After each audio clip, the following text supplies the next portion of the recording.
So hello Justice, welcome back to Just Med Mission 26. இன்னைக்கு photosynthesis in higher plants அப்படிங்கக்கூடிய சாப்டரோட last lecture, right, part 4. இது வரைக்கும் நம்ம light reaction கம்ப்ளீட்டா முடிச்சிட்டோம், தென் டார்க் ரியாக்ஷன்லயும் C3 முடிச்சிட்டோம், கரெக்டா? இதுக்கப்புறம் நம்ம இந்த லெக்சர்ல பார்க்க வேண்டியது C4 and then factors affecting photosynthesis. ஓகேவா? இதெல்லாம் மட்டும்தான் இந்த லெக்சர்ல பார்க்கணும். மேபி ஒரு ஷார்ட் லெக்சராகவும் இருக்கலாம். நீங்க லாஸ்ட் லெக்சர்லையும் ஷார்ட்டாக தான் இருக்குன்னு சொன்னீங்க, 1 hour 40 minutes போயிருச்சு. Yes, that was highly unexpected. நான் உங்களுக்கு நல்ல டீட்டெயில்டாக எக்ஸ்பிளைன் பண்ணணும்னு நினைச்சேன், பட் ரொம்ப லென்த்தி ஆயிடுச்சுன்னு நினைக்கிறேன். Sorry for that. பட் உங்களுக்கு கண்டிப்பாக அது யூஸ்ஃபுல்லாக தான் இருந்திருக்கும். ஸோ இன்னைக்கு லெக்சருக்குள்ள போகிறதுக்கு முன்னாடி நான் எப்பவுமே உங்கள்கிட்ட கேட்குற அதே விஷயம் தான். Please like to our videos, subscribe to our channel and share it with your friends, so that எங்களுக்கு ஒரு மோட்டிவேஷனாக இருக்கும். உங்களுக்கு இன்னும் புதுசா எனர்ஜெட்டிக்கா எக்ஸைட்டிங் ஏதாவது கொண்டு வரணும்னு தோணும். Hope you guys will do that. Okay. And அதே மாதிரி உங்களுக்கு எந்த ஒரு டவுட் இருந்தாலும் சரி, ஆர் எல்ஸ் ஏதாவது ஒரு ஃபீட்பேக் இருந்தாலும் சரி, இல்ல ஏதாவது ஒரு கொஸ்டின்ஸ் ஏதாவது இருந்தாலும் சரி, எதுவாக இருந்தாலும் கமெண்ட் பாக்ஸ்ல போடுங்க. நான் எப்போ அதை பாக்குறேனோ கண்டிப்பா வில் ரிப்ளை டு தட். ஓகேவா? ஒரு சில கமெண்ட்ஸ் இம்பார்ட்டண்டா இருக்கு, அது ஒரு ரிப்ளைனால என்னால எக்ஸ்பிளைன் பண்ண முடியாது, ஒரு டெக்ஸ்ட் மூலமா என்னால எக்ஸ்பிளைன் பண்ண முடியாது அப்படிங்கறத நான் உங்களுக்கு லெக்சர்ல சொல்லிடுவேன். லைக், நீங்க ஒரு சில டிபிபி கேட்டிருந்தீங்க, எங்களால நாங்க டிபிபி வைக்காததுக்கு காரணம் என்னன்னு சொல்லி நான் லாஸ்ட் லெக்சர்ல உங்களுக்கு தெளிவா எக்ஸ்பிளைன் பண்ணியிருந்தேன், கரெக்டா? அந்த மாதிரி ஒரு சில விஷயங்களுக்கு நான் in videos I'll give the explanation. Okay okay. So நம்ம இது வரைக்கும் டார்க் ரியாக்ஷன்லயும் C3 C2 இது வரைக்கும் முடிச்சிட்டோம், கரெக்டா? ஆமாம் ப்ரோ. இப்போ நம்ம ஸ்டார்ட் பண்ண போறது என்னது? we are going to start C4. ஒரு நிமிஷம். we are going to start C4 pathway. ஓகேவா? C4 சைக்கிள்னு போடுவோம். ஓகே. C4 பாத்வேக்கு இன்னொரு பேர் என்ன? ஹேட்சன்ஸ்லாக் பாத்வே, கரெக்டா? ஆமாம் ப்ரோ.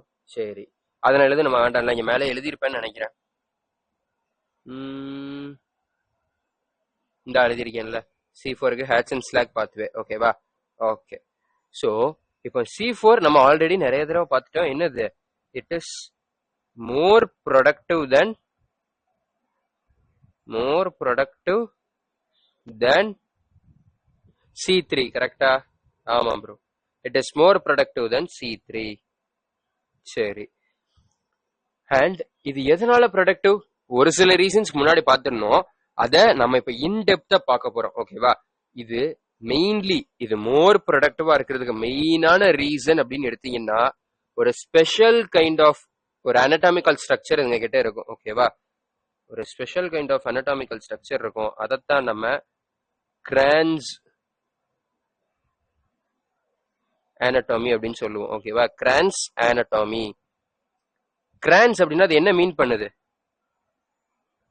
கிரான்ஸ் வந்து ஒரு ஐ திங்க் ஜெர்மன் வேர்டுன்னு நினைக்கிறேன், நாட் ஷூர். நான் படிக்கும்போது ரெஃபர் பண்ணது ஜெர்மன் ஆர் அந்த ரீஜன்ல உள்ள ஒரு லாங்குவேஜ்ல உள்ள வேர்ட், சரியா? ஸோ இந்த ஜெர்மன் வேர்ட் கிரான்ஸ் அப்படிங்கிறது என்ன மீன் பண்ணும் அப்படின்னா, ரீத் அப்படின்னு மீன் பண்ணும். டபிள்யூ வந்து சைலண்ட், ரீத் அப்படின்னு மீன் பண்ணும். ப்ரோ, கிரான்ஸ்னால எங்களுக்கு தெரியாது, இதுல என்ன புதுசா ரீத்துன்னு வேற ஏதோ சொல்றீங்க அப்படின்னா, ரீத் நம்ம அடிக்கடி நியூஸ்ல எல்லாம் கேட்டிருப்போம். ரீத்துங்கிறது ஒன்றும் இல்லை, இந்த ஒரு சர்க்கிள் மாதிரி இருக்கும், இதுல பூவா வச்சு இந்த மலர் வளையம் அப்படின்னு சொல்லுவாங்க, தெரியுமா? இப்ப ஏதாவது ஒரு ஹையர் அஃபீஷியல்ஸ் இல்ல ஆர்மி ஜெனரல்ஸ் இந்த மாதிரி யாராவது இறந்தாங்கன்னா, நம்மளோட பொலிட்டீஷியன்ஸ் எல்லாம் போய் அப்படியே ஒரு கார்லாண்ட் இது மாதிரி அப்படியே சுத்தி மாலையா இருக்கும், கரெக்டா? ரவுண்ட் இதுல அப்படி வச்சிருப்பாங்கல்ல, சோ அதைத்தான் ரீத் அப்படின்னு சொல்லுவாங்க. ஓகேவா? நீங்க என்ன கூகுள்ல ரீத்னு டைப் பண்ணி பாருங்க, உங்களுக்கு எக்ஸாம்பிள்ஸ் இமேஜஸ் வரும். ஓகே. சோ அந்த மாதிரி ஒரு ரீத் லைக் ஒரு அனடாமிக்கல் ஸ்ட்ரக்சர் இங்க இருக்க போகுது. அது என்ன ப்ரோ அனடாமிக்கல் ஸ்ட்ரக்சர்னா, இப்ப நான் வரைகிறேன், நல்லா கவனிங்க.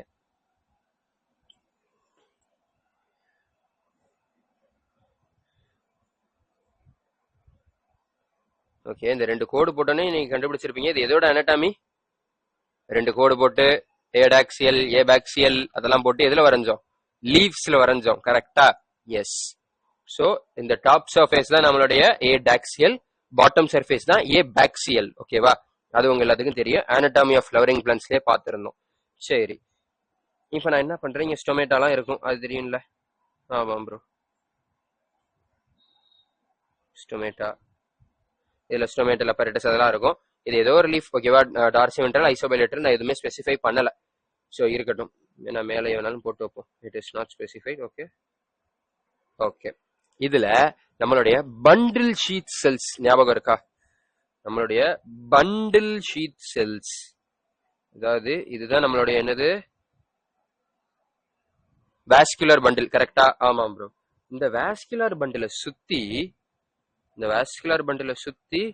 நம்மளுக்கு பண்டில் ஷீத் செல்ஸ் இருக்குல்ல, அது ஒரு கவரிங் மாதிரி இருக்கும். கரெக்டா? ஆமா ப்ரோ. இப்ப இதுல வந்து மல்டிபிள் லேயர்டா இருக்கும். ஓகேவா? வெயிட் பண்ணுங்க. ஓகே, சென்டர்ல இருக்கு. இன்னொரு சர்க்கிள் வரையணும். ஓகே,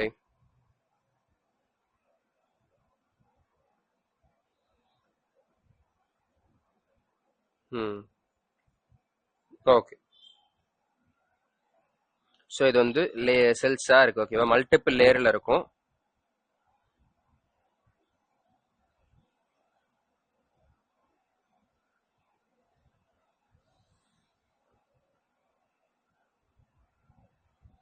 இது ஒவ்வொரு டப்பாவும் ஒவ்வொரு செல்ஸ். ஓகேவா?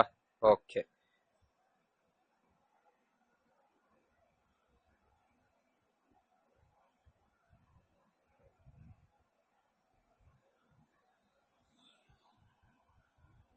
நான் இங்க ஒரு 2 லேயர் மட்டும் போட்டிருக்கேன். ஓகேவா?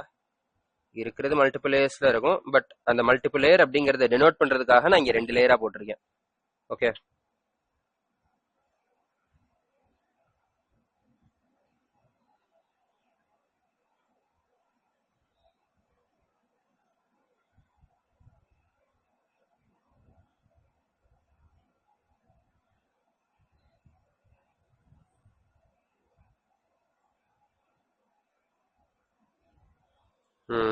Okay guys.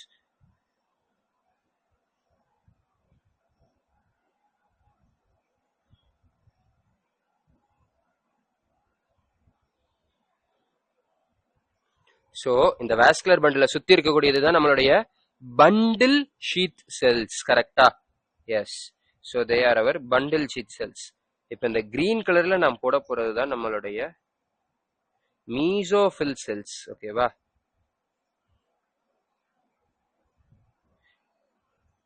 இதெல்லாம் நம்மளோட மீசோஃபில், நம்மளோட ground tissue system of leaf. கரெக்டா? ஞாபகம் இருக்கா? ஆமா ப்ரோ. இந்த ground tissue system of leaf.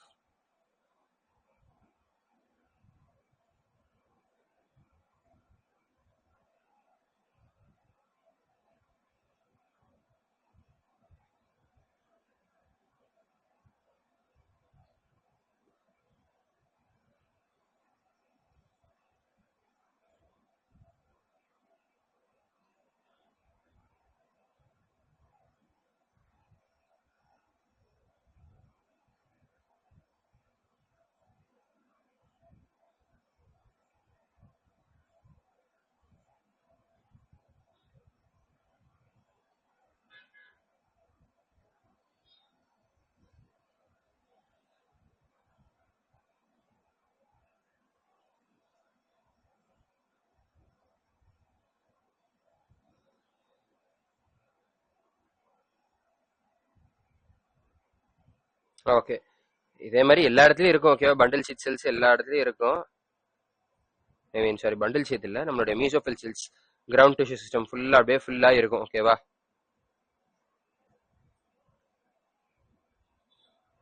Okay. வேணா டயக்ராம் இதுக்கப்புறம் உள்ளதை எரேஸ் பண்ணிடுறேன். ஓகே, நம்ம ஸ்டொமேட்டோ வேண்டாம், இருக்கட்டும். ஓகே, இவ்வளவுதான். சரியா? ஸோ இந்த மாதிரி பண்டில் ஷீட்ஸ்ல சுத்தி நம்மளுடைய மீசோஃபில் செல்ஸ் எப்படி இருக்கு, அதாவது இந்த நடுவில் இருக்கிற சென்டர் சர்க்கிள், இது அதை சுத்தி இருக்கிற மலர்கள் மாதிரி இருக்கா, பூ மாதிரி இருக்கா. ஸோ இது வந்து பாக்குறதுக்கு எப்படி தெரியுது நம்மளுக்கு, ஒரு சர்க்கிள், அதை சுத்தி நம்மளோட ஃபிளவர்ஸ் இருக்கிற மாதிரி ஒரு மலர் வளையம் மாதிரி ஒரு ரீத் மாதிரி இருக்கா. இந்த மலர் வளையத்தை தான் இங்கிலீஷ்ல ரீத் அப்படின்னு சொல்லுவாங்க. ஸோ அந்த ரீத்தை தான் நம்ம ஜெர்மன் வேர்ட்ல நம்ம கிரான்ஸ் சொல்லுவோம். அதனாலதான் இதுக்கு பெயர் கிரான்ஸ் அனட்டாமி. ஓகேவா? அதனாலதான் இதோட பெயரு கிரான்ஸ் அனட்டாமி. ஓகேவா? இந்த டயக்ராம் உங்களுக்கு என்சிஆர்டில இருக்காது. உங்களுக்கு அந்த கிரான்ஸ் அனட்டாமிங்கிற வார்த்தையை தெரிய வைக்கிறதுக்காக தான் இந்த டயக்ராம். ஓகே. ஸோ இந்த பண்டில் ஷீட் செல்ஸ் வந்து ரொம்ப க்ளோஸ் இதா இருக்கும். ஓகேவா? பண்டில் ஷீட் செல், நம்மளோட மீசோஃபில் செல் வந்து பண்டில் ஷீட் செல்லோட ரொம்ப க்ளோஸா இருக்கும். அப்படியே லைக் ரெண்டும் லிட்டரலி டச் பண்ணிட்டு இருந்த மாதிரி இருக்கும். ஓகேவா? நடுவுல பிளாஸ்மோடெஸ்மெட்டல் கனெக்ஷன்ஸ்லாம் இருக்கும். நான் அதை அடுத்தடுத்து என்சிஆர்டி டயக்ராம் ஒன்று இருக்கு, அதை வரையும் போது நான் உங்களுக்கு சொல்றேன். ஓகே. ஸோ இப்போ இது ரீச்னா என்ன, இது வந்து பண்டில் ஷீட் செல் அண்ட் அந்த மீசோஃபில் செல்லோட அரேஞ்ச்மெண்ட் வந்து எப்படி இருக்குங்கிறதா நம்ம கிரான்ஸ் அனாட்டமின்னு சொல்றோம். கரெக்டா? ஆமாம் ப்ரோ. சரி, இதுல நம்மளுடைய பண்டில் ஷீட் செல்லை பத்தி ஒரு சில விஷயங்கள் பார்க்கலாம். எல்லோ கலரா, what is it? Bundle sheath cells. இதை நான் வந்து உங்களுக்கு ஆனட்டாமிலேயே சேர்த்து சொல்லிடலாம்னு நினைச்சேன். பட் உங்களுக்கு ஆனட்டாமில சொன்னா அது என்சிஆர்டிலையும் கிடையாது. பட் இது நீங்க ஆனட்டாமில படிச்சாதான், என்ன பொறுத்த வரைக்கும் ஆனட்டாமி ஆஃப் ஃப்ளவரிங் பிளான்ஸ் நம்ம என்ன படிச்சோம், எல்லா இதோட ஆனட்டாமியும் படிச்சோம். அதோட சேர்த்து இதையும் நீங்க பாத்திருந்தீங்கன்னா கொஞ்சம் நல்லா இருந்திருக்கும். பட் சரி, ஓகே, அதை இந்த சாப்டர்ல சொன்னா இன்னும் கொஞ்சம் மோர் ரிலேட்டிவா இருக்கும் அப்படின்னு சொல்லிட்டு தான் இந்த சாப்டர் கொண்டு வந்துட்டேன். பண்டில் ஷீட் செல்ஸ்லாம் எப்படி இருக்கும்னு பாத்தீங்கன்னா, இட் இஸ் மல்டிபிள் லேயர். சொன்னா ஆமாம் ப்ரோ, அதனாலதான் 2 லேயர் போட்டிருக்கீங்க. It is multi layered. Okay. They are tightly packed. ஓகேவா? they are tightly packed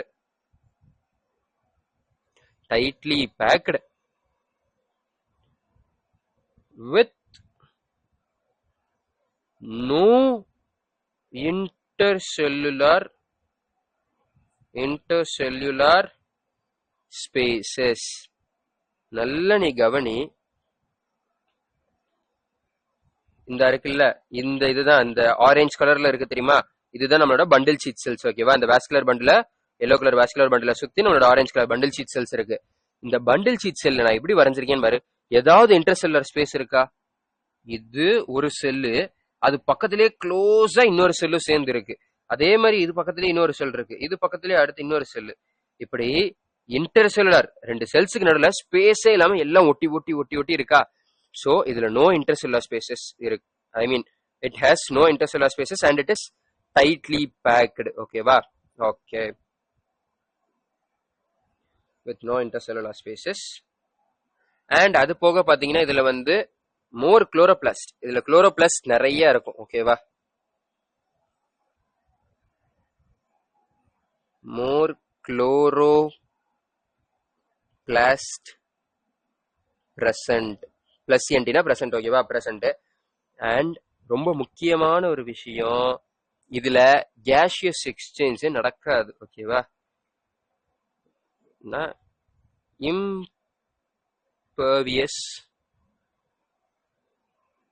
impervious to gaseous exchange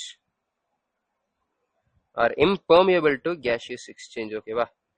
உங்களுக்கு ஈஸியா புரியுதுக்காக impermeable to gaseous exchange. அதாவது இதுக்குள்ள கேஸ் வரவும் முடியாது, வெளியே போகவும் முடியாது. ஓகேவா? இதுக்குள்ள கேஸ் வரவும் முடியாது, வெளியே போகவும் முடியாது. So impermeable to gaseous exchange. இந்த பண்டில் ஷீட் செல் தான் நம்மளுடைய C4ல ஒரு மிகப்பெரிய ஒரு மெயினான ரோலே பிளே பண்ண போகுது. ஓகேவா? இந்த கார்பன் டை ஆக்சைடோட கான்சென்ட்ரேஷன் அதிகப்படுத்துறது, இந்த மாதிரி மெயின் ரோலை பண்ண போறது நம்ம பண்டில் ஷீட் செல் தான். அதை எப்படி அப்படிங்கறத நம்ம நெக்ஸ்ட் ஸ்லைட்ல பார்ப்போம். ஓகேவா? அதுக்கு முன்னாடி இதோட எக்ஸாம்பிள்ஸ், இதோட எக்ஸாம்பிள்னு எடுத்தோம்னா maize, sugarcane and sorghum. maize, sugarcane and sorghum. ஓகேவா? ஓகே, இந்த மாதிரி பிளான்ஸ் தான் C4 நடக்கும். சரி, இப்போ பாருங்க, C4 நம்ம தெளிவா ஒரே ஒரு டயக்ராம் தான் போடுவேன். நோ கண்டென்ட், ஒரே ஒரு லைன் தான் எழுதுவேன். ஓகேவா? ஒரு டயக்ராம், ஒரு லைன். இதோட நம்ம C4 நீங்க மொத்தமா முடிச்சிடலாம். ஓகேவா? வேற எதுவும் வேண்டாம். பட் அந்த டயக்ராம் போடுறதுக்கு கொஞ்சம் டைம் எடுக்கும். ஸோ வெயிட் பண்ணுங்க, நான் டயக்ராம் போடுறேன்.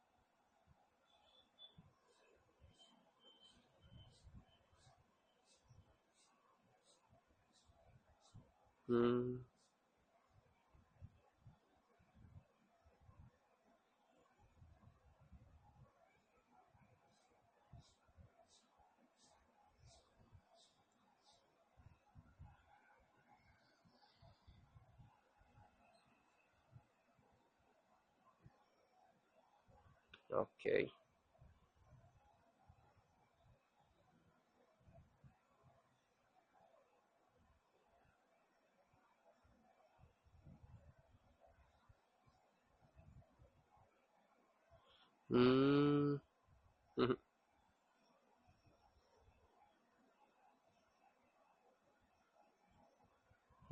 சாரி.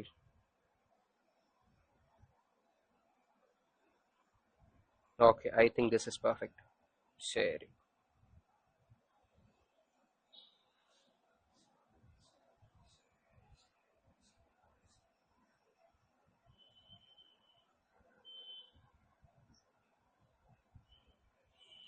இது ரெண்டு லிட்ரலி டச் பண்ணிட்டு இருந்த மாதிரி தான் இருக்கும்.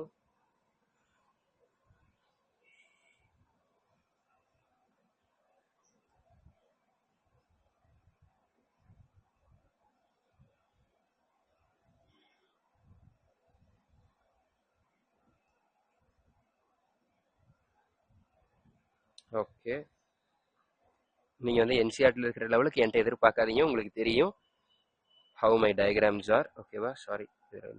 Okay, the space is enough.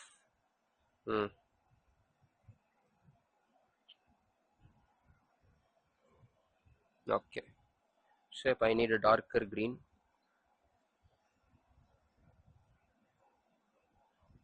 this is not visible, so I'll go with this one.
I think கொஞ்சம் பர்ஃபெக்டா வந்திருக்குன்னு நினைக்கிறேன்.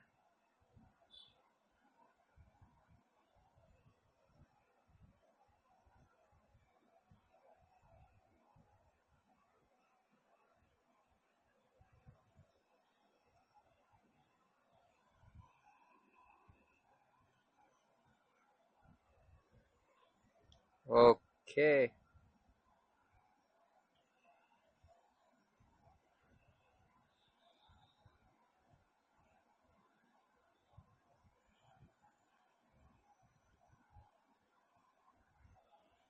I'm trying to make it more accurate with respect to NCERT. So அதனால தான் கொஞ்சம் டைம் எடுக்குது. ஓகேவா? நான் உங்களுக்கு ஆல்ரெடி வரைஞ்சி எடுத்துட்டு வந்தா எப்படி சொல்றது, உங்களுக்கு அந்த ஒரு ஃபீல் வராது. ஸோ அதனால தான் நான் இங்கே வந்து உங்களுக்கு லைவ் கிளாஸஸ்ல வரைஞ்சிக்கிட்டு இருக்கேன். ஓகேவா? இந்த இருக்கு இந்த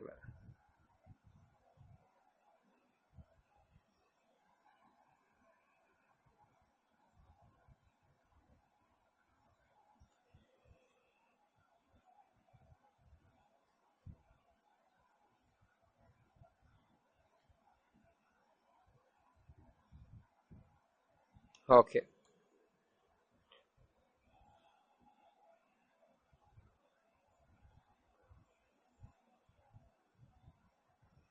ஸோ இதில் நீங்கள் நல்லா கவனிச்சீங்கன்னா இதில் 2 செல் இருக்கு. ஓகேவா? அதாவது 2 செல் இருக்கு. ப்ரோ இல்லையே ஒரே இதாக தானே இருக்கு அப்படின்னா, நோ நோ நோ, நீ நல்லா கவனி. இங்க மேல இருக்கிறது ஒரு செல்லோட மெம்பரேன், அதுக்கு மேல அந்த செல்லோடைய வால். அதே மாதிரி கீழே இருக்கிறது இன்னொரு செல்லோட வால், அதுக்குள்ள அதோட செல். ஓகேவா? அது மெம்பரேன் இருக்கு. இப்போ இதுல நடுவில் நம்மளுக்கு என்னது, பிளாஸ்மோடெஸ்மேட்டல் கனெக்ஷன் படிச்சிருக்கோமா? எதுல படிச்சோம்? Cell the unit of life அப்படிங்கக்கூடிய சாப்டர்ல பிளாஸ்மோடெஸ்மேட்டல் கனெக்ஷன்ஸ் அப்படின்னு ஒன்று படிச்சோமா, அதாவது cytoplasm of two cells are connected, right? Cell wall படிக்கும்போது படிச்சிருப்போம்னு நினைக்கிறேன். Cytoplasm of two cells are connected, அதுங்க கம்யூனிகேட் பண்ணிக்கிறதுக்கோ இல்ல எக்ஸ்சேஞ்ச் ஆஃப் மெட்டீரியல்ஸ் பண்ணிக்கிறதுக்கோ நம்மளுக்கு ரெண்டு செல்லுடைய சைட்டோபிளாசம் கனெக்ட் ஆயிருக்கும், கரெக்டா?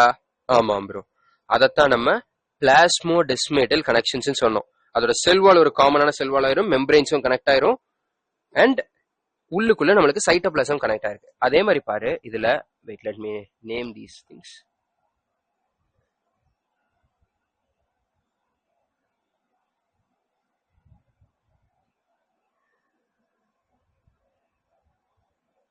பட் எப்படி அது கரெக்டா 12 வந்துச்சு?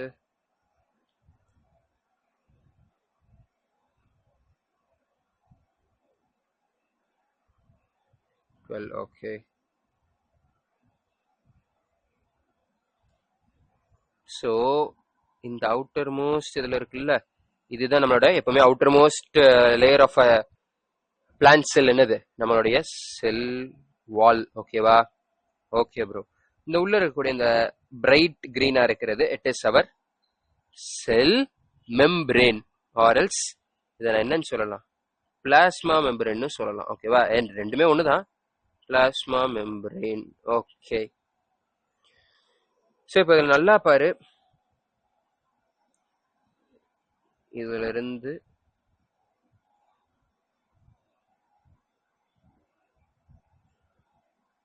இது வரைக்கும் நம்மளுக்கு ஒரு செல். அதே மாதிரி இங்க கீழையும் இது வரைக்கும் ஒரு செல். பட் இப்ப இந்த ரெண்டு செல்லும் ஒன்னா சேர்ந்து ரொம்ப க்ளோஸ் ப்ராக்சிமிட்டியில இருக்கிறதுனால, ரொம்ப பக்கத்துல இருக்கிறதுனால, அண்ட் இதுங்களுக்கு நடுவில் ஒரு ஃபங்க்ஷன் வேற காமன் நடக்க போறதுனால பிளாஸ்மோடெஸ்மேட்டல் கனெக்ஷன்ஸ் உருவாயிருச்சு. சோ தட் இந்த செல்லோட பிளாஸ்மா மெம்பரேனும் அடுத்த செல்லோட பிளாஸ்மா மெம்பரேனும் ஃபியூஸ் ஆயிருச்சு. அதே மாதிரி இங்கேயும் பிளாஸ்மா மெம்பரேன் ஃபியூஸ் ஆயிருச்சு. செல் வால் அதே மாதிரி ஒரு காமன் செல் வாலா வந்துருச்சு. ஓகேவா? ஓகே. சோ இதுல நீங்க நல்லா கவனிச்சீங்கன்னா இந்த ரெண்டு செல் என்னவா இருக்க சான்சஸ் இருக்கு? நம்ம மேலேயே பார்த்தோம், பண்டில் ஷீட் செல்லும் நம்மளுடைய மீசோஃபில் செல்ஸ் ரொம்ப பக்கம் பக்கம் இருக்கும்னு பார்த்தோமா? ஆமாம் ப்ரோ, எஸ். இங்க நம்ம பாக்குறது நம்மளுடைய bundle sheath cells and mesophyll cells தான். இதில் நம்மளுக்கு மேல இருக்கக்கூடியது மீசோஃபில் செல். ஓகேவா? இது மீசோஃபில் செல்ஸ். கீழே இருக்கக்கூடியது நம்மளுடைய பண்டில் ஷீட் செல்ஸ். ஓகேவா? இது நம்மளோட பண்டில் ஷீட் செல்ஸ். ஓகே.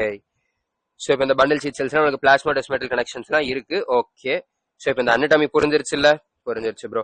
இதே மாதிரிதான் உங்களுக்கு ஏகப்பட்டது அப்படியே இந்த ஒவ்வொரு இடத்துல இதே மாதிரி தான். இப்போ கனெக்ட் இருக்கா, இதுல ஒரு பிளாஸ்மோடெஸ்மேட்டல், இதுல ஒரு பிளாஸ்மோடெஸ்மேட்டல் கனெக்ஷன்ஸ் இந்த மாதிரி தான் சுத்தி சுத்தி இருக்கும். ஓகேவா? எல்லா மீசோஃபில் செல்ல இருந்தும் இருக்கும்.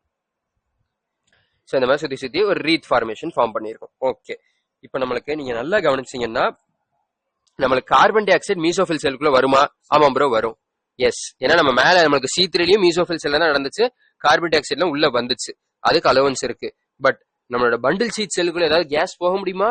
போக முடியாது. It is impermeable to gaseous exchange. அது வந்து கேஷியஸ் எக்ஸ்சேஞ்ச் நடக்கவே விடாது. உள்ளேயும் கேஸ் வரக்கூடாது, வெளியும் கேஸ் போகக்கூடாது. அப்படிப்பட்ட ஒரு செல் அது. ஓகேவா? ஓகே. அப்போ இங்க என்ன தெரியுமா நடக்கும்? நம்மளுக்கு இதுல வெயிட்,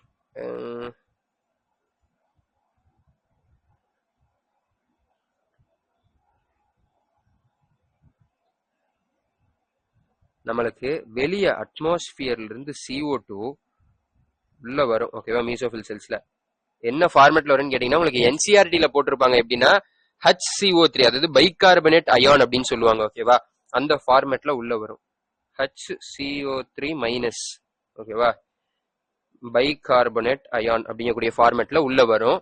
இது நம்மளுக்கு எதோட சேரும்னு படிச்சிருக்கோம்?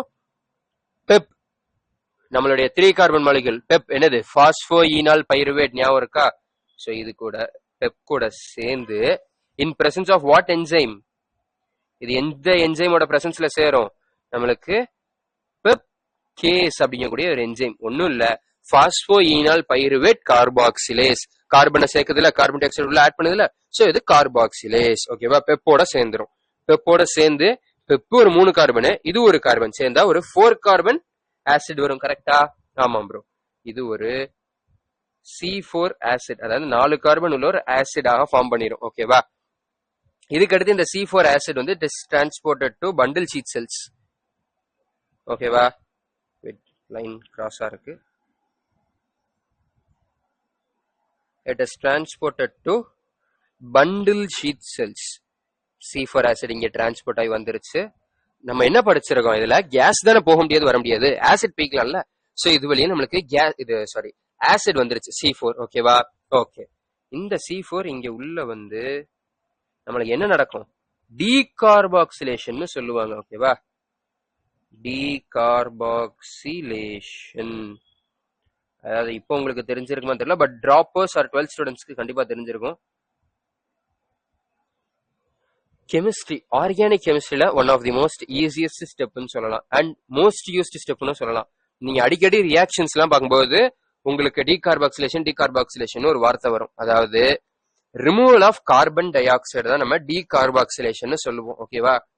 Removal of carbon dioxide தான் டீகார்பாக்சிலேஷன் அப்படின்னு சொல்லுவோம். நீங்க ஆர்கானிக் கெமிஸ்ட்ரியில படிப்பீங்க. இப்போதைக்கு just know that removal of carbon dioxide தான் டீகார்பாக்சிலேஷன். நீங்க கெமிஸ்ட்ரியில படிக்கும்போது என்ன ரீஏஜென்ட் அதெல்லாம் சேர்த்து படிச்சிருங்க. ஓகேவா? ஓகே. சோ இப்போ இது டீகார்பாக்சிலேஷன் ஆனா நம்மளுக்கு என்ன வந்துடும், we will get ஒரு C3 காம்பவுண்ட், அது ஒரு ஆசிட் தான், C3 ஆசிட். இல்லைன்னா வெயிட் பண்ணுங்க, we will get CO2 plus C3 acid. ஓகேவா? C3 acid. இந்த CO2 என்ன ப்ரோ ஆகும் அப்படின்னு கேட்டீங்கன்னா, இந்த CO2 தான் நம்மளுக்கு it is going to enter our C3 cycle. Wait பண்ணுங்க, எப்படி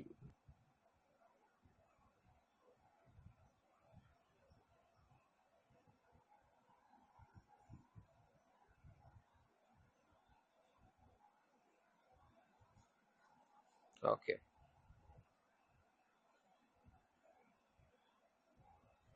நம்மளுடைய என்ன சைக்கிள் இது என்டர் பண்ணுது, நம்மளுடைய C3 சைக்கிள், நம்மளோட கேல்வின் சைக்கிள் இது என்டர் பண்ணிரும். ஓகேவா? சோ இது என்ன ஆக போகுது, திரும்பி இந்த கார்பன் டை ஆக்சைடு கேல்வின் சைக்கிள்ல போய்தான் நம்மளுக்கு இதுல பிக்சேஷன் நடந்துதான் நம்மளுக்கு நம்மளோட குளுக்கோஸ், அந்த சுகர் மாலிகுல்ஸ் எல்லாமே, பாலிசாக்கரைட்ஸ் எல்லாமே இதுல இருந்தா ஃபார்ம் ஆகும். ஓகேவா? சோ இப்ப புரியுதா எதனால C3 யூனிவர்சல் அப்படின்னு? இப்ப புரியுதா எதனால C3 யூனிவர்சல்? ஏன்னா நீ சுகர் மாலிகுல ப்ரிப்பேர் பண்றதுக்கு ஒரே வழி C3 தான். ஓகேவா? அப்புறம் எதுக்கு அப்புறம் இந்த C4னா, நம்மளுக்கு C3 பிளான்ஸ்ல ஒரு சின்ன டிஸ்அட்வான்டேஜ் இருந்துச்சு. என்னது? Photo respiration. அதாவது C2 என்ன நடந்துச்சு, ஆக்சிஜன் அட் டைம்ஸ் கான்சென்ட்ரேஷன் அதிகமாயிருச்சுன்னா நம்மளோட ருபிஸ்கோவோட ஜாயின் ஆயிருச்சு. கரெக்டா? ஆமா ப்ரோ. சோ அப்ப அது ருபிஸ்கோவோட ஜாயின் ஆனா என்ன நடக்கும், ருபிஸ்கோவோட ஜாயின் ஆயிட்டுனா நம்மளுக்கு அது ஆக்சிடேஷன் நடந்து போட்டோ ரெஸ்பிரேஷன் நடக்கும். அதாவது 3PGA வந்துடும், அதாவது பாஸ்போகிளிசரிக் ஆசிட் வந்துடும், பாஸ்போகிளைகோலேட்னு ஒரு தேவையில்லாத ஒரு 2 கார்பன் காம்பவுண்ட் ஒன்று வந்துடும். சோ இப்ப நம்மளுக்கு ருபிஸ்கோவும் போச்சு, எனர்ஜியும் போச்சு, சுகரும் உருவாகல, வேஸ்ட்ஃபுல் ப்ராசஸ். அது கரெக்டா? ஆமாம் ப்ரோ. பட் ஆனா இங்க கவனி, இங்க உனக்கு உள்ள வந்த கார்பன் டை ஆக்சைடு வெளியே போறதுக்கு சான்ஸே கிடையாது, உள்ள ஆக்சிஜன் வர்றதுக்கும் சான்ஸே கிடையாது. ஓகேவா? சோ இது என்ன பண்ணா, ஒரே டைம்ல இது மொத்தமா ஸ்டொமேட்டோ ஓபன் பண்ணி ஏகப்பட்ட கார்பன் டை ஆக்சைடு உள்ள வந்து எல்லாத்தையும் இந்த பண்டில் ஷீட் செல்ல ஸ்டோர் பண்ணிடுவாங்க. ஓகேவா? ஓகே. சோ அது எப்படி டீகார்பாக்சிலேஷன் நடந்து இங்க CO2 ஸ்டோர் ஆயிரும். அதுக்கப்புறம் ஒவ்வொரு CO2 இங்க நம்மளுக்கு C3 சைக்கிள் போகும்போது CO2 கான்சென்ட்ரேஷன் எப்படி இருந்தாலும் அதிகமா தான் இருக்க போகுது. சோ C3 சைக்கிள் மட்டும்தான் நடக்கும், C2 சைக்கிள் நடக்காது. ஓகேவா? திரும்பி இந்த C3 ஆசிட் இருக்குல்ல, அதாவது 3 கார்பன் ஆசிட், இந்த 3 carbon acid it is again transported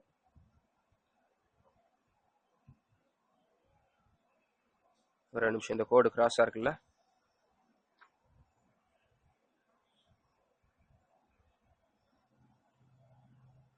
I want a straight line, அப்படின்னா கொஞ்சம் டயக்ராம் நீட்டாவது இருக்கும். ஓகே. சோ ஒன்று பண்ணலாம், இதை மொத்தமா தூக்கி இங்கிட்டு வச்சுட்டு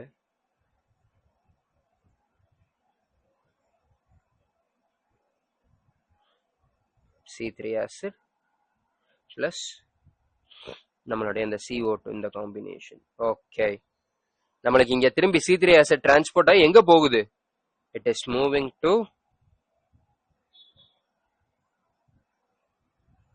இங்க திரும்பி நம்மளோட மீசோஃபில் செல்லுக்கு C3 ஆசிடா வருது. ஓகேவா? ஓகே.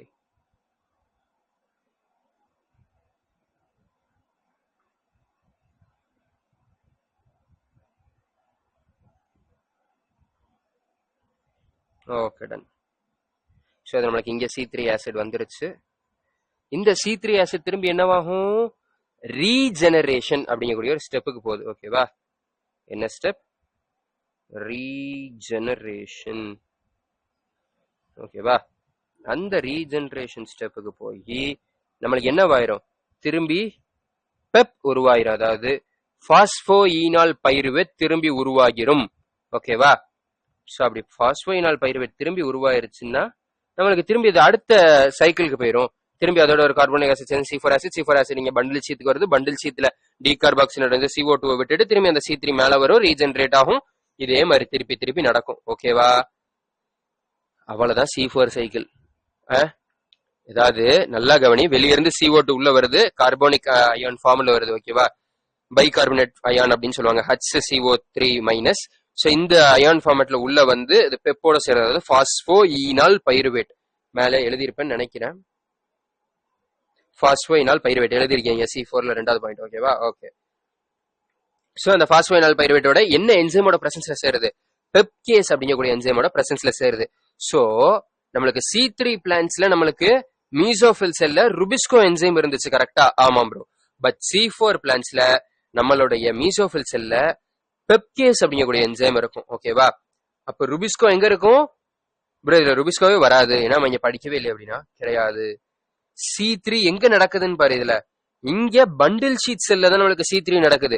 சோ நம்மளுடைய C3 எங்க நடக்குது? பண்டில் ஷீட் செல். அப்ப C3ல தான் நம்மளுக்கு ருபிஸ்கோ இருக்கும். சோ அப்ப நம்ம பண்டில் ஷீட் செல்ல ருபிஸ்கோ அப்படிங்கக்கூடிய என்சைம் இருக்கும். ஓகேவா? இங்க ருபிஸ்கோ,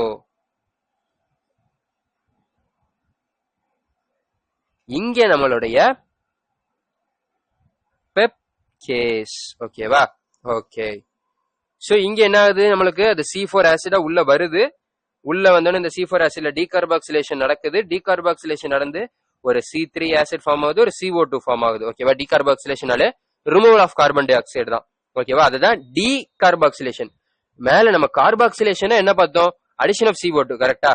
கார்பாக்சிலேஸ் என்சைம்னா என்ன பண்ணுது? அது கார்பாக்சிலேஷன் பண்ண போகுது. டீகார்பாக்சிலேஷனா கார்பாக்சிலேஷனுக்கு ஆப்போசிட். கார்பாக்சிலேஷன்ல என்ன பண்ணும்? Addition of carbon dioxide. அப்ப அதுக்கு opposite removal of carbon dioxide. ஓகேவா? இந்த ரிமூவல் ஆஃப் கார்பன் டை ஆக்சைடை பண்ணி நம்மளுக்கு அந்த கார்பன் டை ஆக்சைடு திரும்பி C3 சைக்கிள் தான் அண்டர்கோ பண்ண போகுது. ஓகேவா? இந்த இடத்துல C3 சைக்கிள் எங்க நடக்குது? It is happening in bundle sheath cells. ஓகேவா? அண்ட் அதுக்கு அடுத்து இந்த மிச்சம் இருக்கக்கூடிய இந்த 3 கார்பன் ஆசிட் திரும்பி மேல டிரான்ஸ்போர்ட் ஆகி போகுது C3 ஆசிடுக்கு. திரும்பி C3 ஆசிட்ல இருந்து திரும்பி மேல ரீஜெனரேட் ஆகி நம்மளுடைய பெப்பா மாறிடும். ஓகேவா? நம்மளுடைய பெப் வந்துடும். அதாவது பாஸ்போஈனால் பைருவேட் திரும்பி வந்துடும். திரும்பி இந்த பாஸ்போயினால் பைருவேட் திரும்பி அதே மாதிரி சைக்கிளா ஓடிக்கிட்டே இருக்கும். ஓகேவா? ஓகே. சரி, இப்ப கிளீனா புரிஞ்சுதா? NCERTல இருக்கிற அதே டயக்ராம் மாதிரி ட்ரை பண்ணிருக்கேன். ஓகேவா? பட் நீங்க கண்டென்ட் வேணா சேம் கண்டென்ட் இருக்குமே தவிர நீங்க நீட்னஸ் அதெல்லாம் பாத்தீங்கன்னா கண்டிப்பா NCERT டயக்ராம் தான் நீட்டா இருக்கும். ஓகேவா? You can refer that. இது நீங்க புரிஞ்சுக்கிறதுக்காக தான். Okay okay. சரி ப்ரோ, எங்களுக்கு இது புரிஞ்சிருச்சு. C4 என்ன நடக்க போகுதுன்னு புரிஞ்சிருச்சு. அண்ட் C3 எதனால யூனிவர்சல் அப்படிங்கிறதும் புரிஞ்சிருச்சு. ஏன்னா இப்படி இருந்தாலும் C4லயும் நம்மளுக்கு பண்டில் ஷீட் செல்குள்ள C3 தான் நடக்க போகுது. அதன் மூலமா தான் நம்ம கார்பன் பிக்சேஷன் பண்ண போறோம். அதாவது ஒவ்வொரு கார்பனா பிக்ஸ் பண்ணி நம்ம கொண்டு வர போறோம். ஓகே. இன்னொரு ஏதோ ஒரு லைன் எழுதுவேன்னு சொன்னீங்களா, அது என்ன லைன்?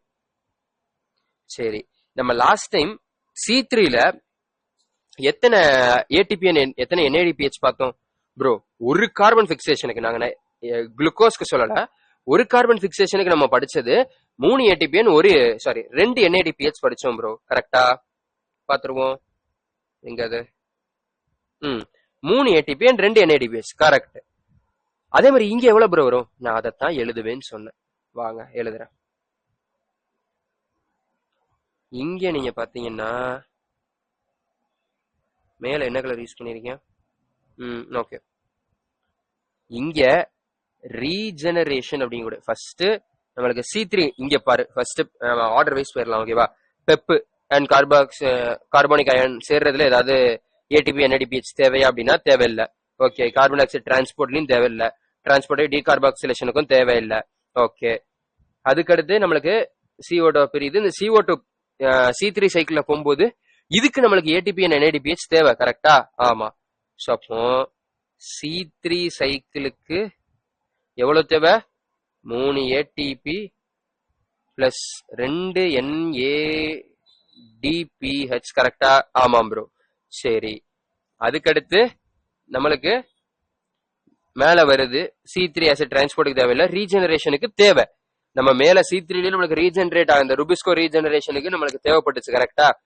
அதே மாதிரி இங்கேயும் தேவை. ஸோ ரீஜெனரேஷனுக்கு 2 ATP மட்டும்தான் தேவை. ஓகேவா? 2 ATP மட்டும்தான். ஓகேவா? Okay bro. ஸோ மொத்தமா டோட்டலா ஒரு கார்பனுக்கு டோட்டல் பெர் கார்பன் எவ்வளோ?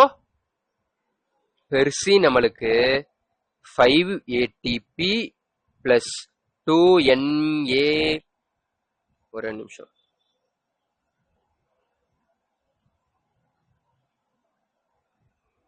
2 NADPH தேவை. ஓகேவா?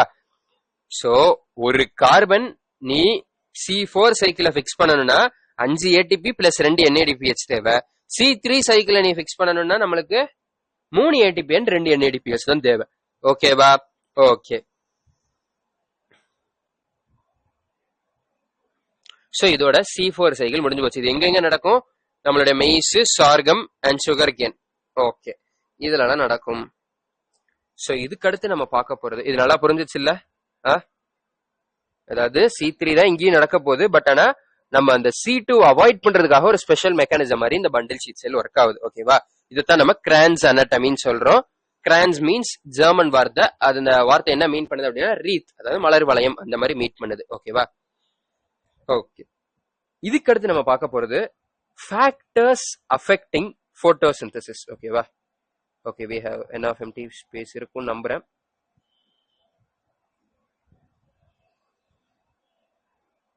நம்ம நெக்ஸ்ட் பார்க்க போற டாபிக்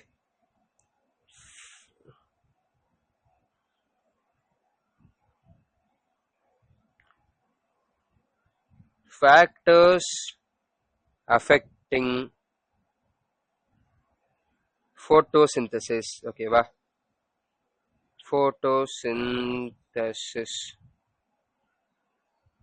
photosynthesis அஃபெக்ட் பண்ணக்கூடிய ஃபேக்டர்ஸ். எஸ், அஃப்கோர்ஸ், ஏதாவது ஒரு பினாமினா நடக்குதுன்னா கண்டிப்பா அஃபெக்ட் பண்றதுக்கு ஏதாவது ஃபேக்டர்ஸ் இருக்கும், கரெக்டா? சோ நம்ம அந்த ஃபேக்டர்ஸ் என்னன்னு தான் பார்க்க போறோம். ஓகேவா? Okay bro. இப்போ நீங்க இதுல ஜென்ரலா எடுத்தீங்கன்னா நான் இதை 2 கேட்டகரியா பிரிக்க போறேன். இன்டர்னல் ஃபேக்டர்ஸ், ஒரு பிளான்ட்டுக்கு உள்ளே இருக்கக்கூடிய ஃபேக்டர்ஸ், அண்ட் எக்ஸ்டர்னல் ஃபேக்டர்ஸ் பிரிக்கிறேன். ஓகேவா? ஓகே, இன்டர்னல் ஃபேக்டர்ஸ் எடுத்தோம்னா 2 விஷயம் சொல்லலாம். ஒன்னு அதோட ஜெனட்டிக் விஷயம். ஓகேவா? ஜெனட்டிக் காம்போசிஷன், ஜெனட்டிக் ப்ரீடிஸ்போசிஷன் அப்படின்னு சொல்லுவாங்க. ஜெனட்டிக் இது அண்ட் அதோடைய growth. ஓகேவா? அதுவும் ஜெனட்டிக்ஸ் டிபெண்ட் பண்ணி தான் இருக்கும். இன்னொன்னு மெயினான ஒரு விஷயம், இன்டர்னல் CO2 கான்சென்ட்ரேஷன். ஓகேவா? ஓகே, இது இன்டர்னலா இருக்கக்கூடிய ஃபேக்டர்ஸ். இந்த ஃபேக்டர்ஸ் என்னன்னு பார்த்துட்டு அதுக்கப்புறம் எக்ஸ்டர்னல் போலாம். ஓகேவா ப்ரோ? ஜெனட்டிக்னா நீங்க இதுல என்ன சொல்ல வரீங்க அப்படின்னா, ஒரு பிளான்ட்டோடைய ஜெனட்டிக்ஸை வச்சுதான் அதோட growth, அதுல லீவ்ஸ் எவ்வளவு ப்ரொடியூஸ் ஆகுது எல்லாமே டிட்டர்மின் ஆகும், கரெக்டா? ஆமாம் bro.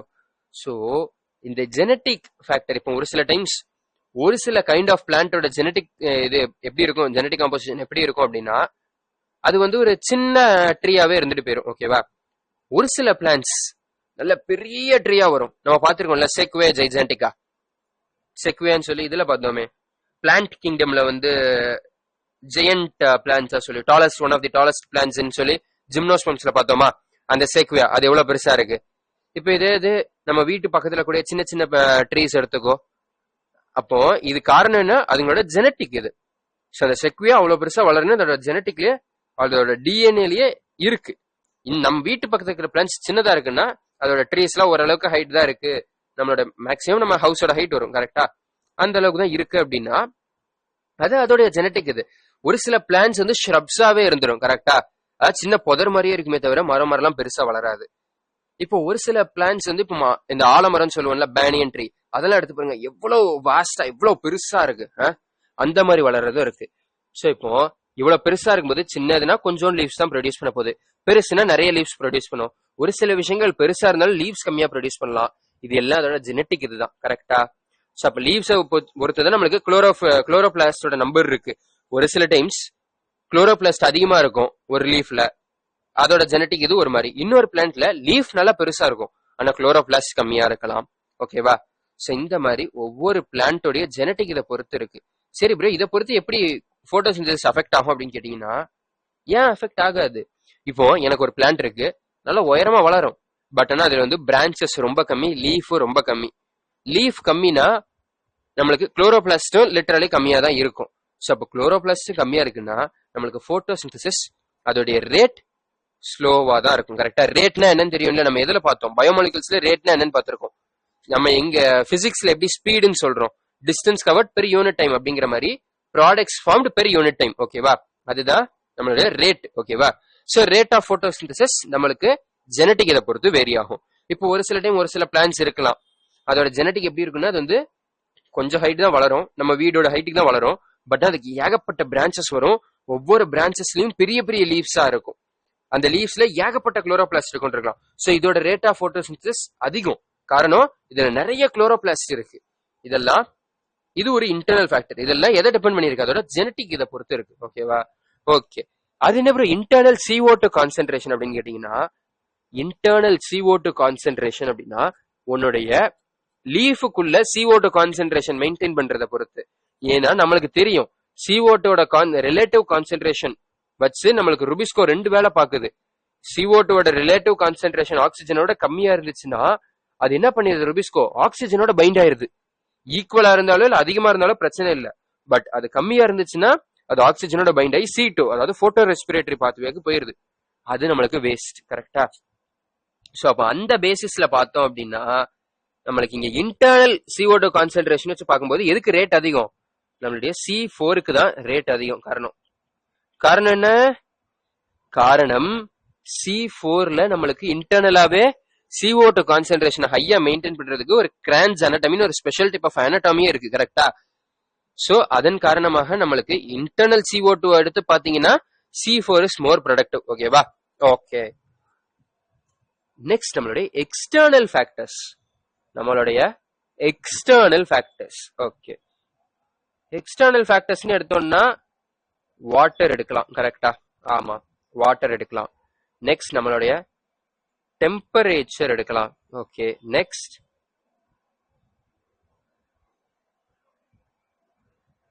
Water, temperature, then light எடுக்கலாம். ஓகேவா? அது ஒரு எக்ஸ்டர்னல் ஃபேக்டர் தானே.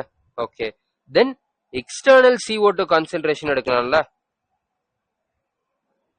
எக்ஸ்டர்னல் CO2 கான்சென்ட்ரேஷன் நான் அந்த மாதிரி ஸ்கொயர் பிராக்கெட்ஸ் மாதிரி போடுறேன்னா அதுக்கு அர்த்தம் கான்சென்ட்ரேஷன். ஓகேவா?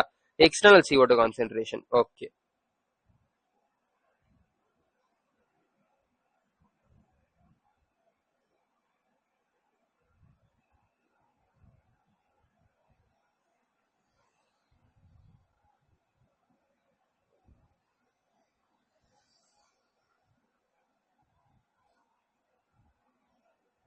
ஓகே.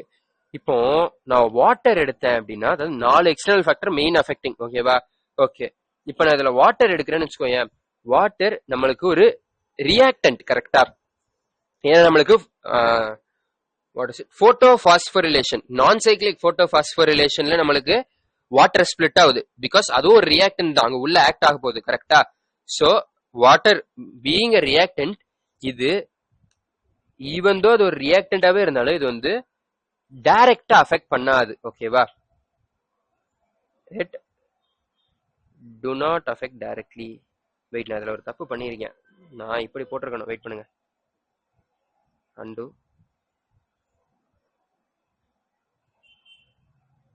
லைட்டு எக்ஸ்டென்சிவ் கொஞ்சம் சுருக்கி இங்க வச்சுட்டு டெம்பரேச்சரை இங்க போட்டிருக்கணும். ஓகே. பிகாஸ் இந்த வாட்டர் அண்ட் டெம்பரேச்சர் பத்தி தான் இந்த ஒரே ஸ்லைட்ல நான் முடிச்சிருவேன். ஓகேவா? மிச்ச ரெண்டை பத்தி தனித்தனியா ஒரு ஸ்லைடே போட வேண்டியிருக்கும். ஸோ நான் இந்த இடத்துல அதை முடிச்சிடுறேன். மைட் பி லைக் இதுக்கு ஒரு கலர் கோடிங் கொடுக்குமே. let us give it this color. Done. So இப்போ வாட்டர் எடுத்தோம் அப்படின்னா it does not affect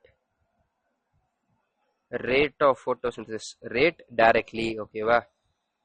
It does not affect the rate directly. ஓகேவா? இது வந்து டைரக்டா அஃபெக்ட் பண்ணாது ப்ரோ. அப்ப அஃபெக்டே பண்ணாதா இல்ல பண்ணுமா? நீங்க ஏன் டைரக்டா மட்டும் அஃபெக்ட் பண்ணாதுன்னு போடுறீங்க அப்படின்னா, எஸ் இது அஃபெக்ட் பண்ணும். எப்படி? இன்டைரக்டா அஃபெக்ட் பண்ணும். அது என்னது ப்ரோ இன்டைரக்டா அஃபெக்ட் பண்ணும் அப்படின்னு கேட்டீங்கன்னா, எஸ். இப்போ இதுல நான் 2 கண்டிஷன் எடுக்கிறேன். ஓகேவா? ரெண்டுமே ஒரே கண்டிஷன் மாதிரி தான். வாட்டர் கம்மியா இருக்குன்னு வச்சுக்கோங்க, H2O கம்மியா இருக்கு. ஓகேவா? வாட்டரோட கான்சென்ட்ரேஷன், வாட்டரோட அவைலபிலிட்டி கம்மியா இருக்கு அப்படின்னா 2 விஷயம் நடக்கலாம். முதல் விஷயம், ஆல்ரெடி வாட்டர் கம்மிங்கிறப்போ ஸ்டொமேட்டா ஓபன் ஆகாது. கரெக்டா? ஸ்டொமேட்டோ இல்ல, ஸ்டொமேட்டா ஓபன் ஆகாது. கரெக்டா? ஓபன் ஆகாது. சோ ஸ்டொமேட்டா ஓபன் ஆகலைன்னா நம்மளுக்கு CO2 உள்ள வராது. கரெக்டா? CO2 உள்ள வராது. சோ அப்ப நம்மளுக்கு CO2 கான்சென்ட்ரேஷன் குறைஞ்சிருமா? ஆமாம் ப்ரோ. சோ ஸ்டொமேட்டா ஓபன் ஆகல அப்படின்னா CO2 கான்சென்ட்ரேஷன் குறைஞ்சிரும். சோ CO2 கான்சென்ட்ரேஷன் குறைஞ்சா நம்மளுக்கு ரேட்டும் குறைஞ்சிரும். கரெக்டா? இன்டர்னல் CO2 கான்சென்ட்ரேஷன் குறையும் போது நம்மளுக்கு ரேட்டும் குறைஞ்சிரும். சரி, இன்னொரு பாசிபிலிட்டி என்ன அப்படின்னா, புல்லிஃபார்ம் செல்ஸ் ஞாபகம் இருக்கா? Bulliform cells anatomy of flowering plants படிச்சோமே, புல்லிஃபார்ம் செல்ஸ் ஞாபகம் இருக்கா? சோ நம்மளோட புல்லிஃபார்ம் செல்ஸோட மெயின் வேலை என்ன ப்ரோ? வாட்டர் நிறைய இருந்தா அது நல்ல டர்ஸ்டா அப்படியே லீஃப் ஸ்ட்ரெயிட்டா இருக்கும் ப்ரோ. எஸ். இதே இது வாட்டர் கம்மியா இருந்தா ப்ரோ அது ஃபிளாசிடா அப்படியே லீஃப் கேர்ள் ஆயிரும். எஸ். சோ இப்போ வாட்டர் கம்மியா இருக்குன்னா லீஃப் என்னவாயிரும்? Leaf girls. கரெக்டா? ஆமா. இப்ப லீஃப் கேர்ள் ஆயிருச்சு அப்படின்னா அது மேல படுற லைட்டோட அளவு குறைஞ்சிடாது. ஒரு சின்ன போர்ஷன்ல மட்டும்தான் லைட் படும். கரெக்டா? ஹோல் லீஃப்லயும் படாது. சோ அப்போ ஒரு சின்ன போர்ஷன் தான் லைட் படுது அப்படிங்கிறப்போ நம்மளுக்கு லைட் அவைலபிலிட்டியும் குறைஞ்ச மாதிரி. கரெக்டா? சோ அப்போனா நம்மளுக்கு ரேட் வந்து டிக்ரீஸ் ஆயிரும். கரெக்டா? ஏன்னா ஒரு சின்ன இடத்துல தான் லைட் படுது, மீதி இடத்துல பட்டிக்கிட்டு இருந்த லைட் இப்ப இல்ல. காரணம் வாட்டர் கம்மியா இருந்ததுனால நம்மளோட புல்லிஃபார்ம் செல்ஸ் நம்மளோட லீஃப் கேர்ள் பண்ணிருச்சு.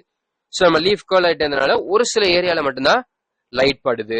அண்ட் அந்த ஏரியால இருக்கிற குளோரோபிளாஸ்ட் மட்டும்தான் போட்டோசிந்தசிஸ் பண்ண முடியும். சரி, இதுதான் நம்ம வாட்டரோடது. ஓகேவா? இதுக்கு மேல வாட்டர் பத்தி அவ்வளவு டெப்தா கொடுத்துருக்க மாட்டாங்க. வாட்டர் வந்து இன்டைரக்டா அஃபெக்ட் பண்ணும். 2 ரீசன் என்னது? ஒன்னு ஸ்டொமேட்டோ ஓபன் ஆகாது வாட்டர் கம்மியா இருந்தா. ஏன்னா திரும்பி ஸ்டொமேட்டோ ஓபன் ஆயிட்டு இருக்குன்னு வச்சுக்கோங்க, C3 பிளான்ட்ஸ்ல எந்த பிளான்டா இருந்தாலும் சரி, வாட்டர் கம்மியா இருக்குங்கிறப்போ ஸ்டொமேட்டோ திரும்பி ஓபன் பண்ணா டிரான்ஸ்பிரேஷன் ஆயிரும். சோ அந்த டிரான்ஸ்பிரேஷனை தடுக்கிறதுக்காக ஸ்டொமேட்டோ ஓபன் ஆகாது. ஸ்டொமேட்டோ ஓபன் ஆகலைன்னா நம்மளுக்கு carbon di oxide, internal carbon di oxide குறைஞ்சிரும். சோ அப்படி இன்டர்னல் கார்பன் டை ஆக்சைடு குறைஞ்சிச்சுன்னா நம்மளுக்கு ரேட்டும் குறைஞ்சிரும். ஓகேவா? ரேட் ஆஃப் போட்டோசிந்தசிஸும் குறைஞ்சிரும். அதே மாதிரி நம்மளுக்கு வாட்டர் கம்மியா இருக்கும்போது லீஃப் கேர்ள் ஆகுறதுக்கும் பாசிபிலிட்டி இருக்கு. ஓகேவா? புல்லிஃபார்ம் செல்ஸ் மூலமா லீஃப் கேர்ள் ஆகுறதுக்கும் பாசிபிலிட்டி இருக்கு. சோ அப்படி லீஃப் கேர்ள் ஆச்சு அப்படின்னா நம்மளுக்கு லைட் படக்கூடிய ஏரியா குறைஞ்சிரும். அப்ப லைட் குறையும் போது நம்மளுக்கு அந்த லைட் படுற ஏரியா ரீஜியன்ல இருக்கக்கூடிய குளோரோபிளாஸ்ட் மட்டும்தான் போட்டோசிந்தசிஸ் பண்ணும். மிச்ச குளோரோபிளாஸ்ட் எல்லாம் போட்டோசிந்தசிஸ் பண்ணாது. சோ திரும்பி நம்மளுக்கு ரேட்டு குறைஞ்சிரும். ஓகேவா? ஓகே. இப்போ டெம்பரேச்சர் எடுத்து பாத்தீங்க அப்படின்னா இதுக்கும் colour coding பண்ணிடுவோமா?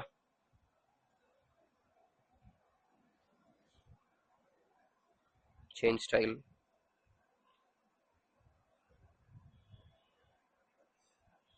Let me give it this. தெரிய மாட்டேங்குதுல்ல?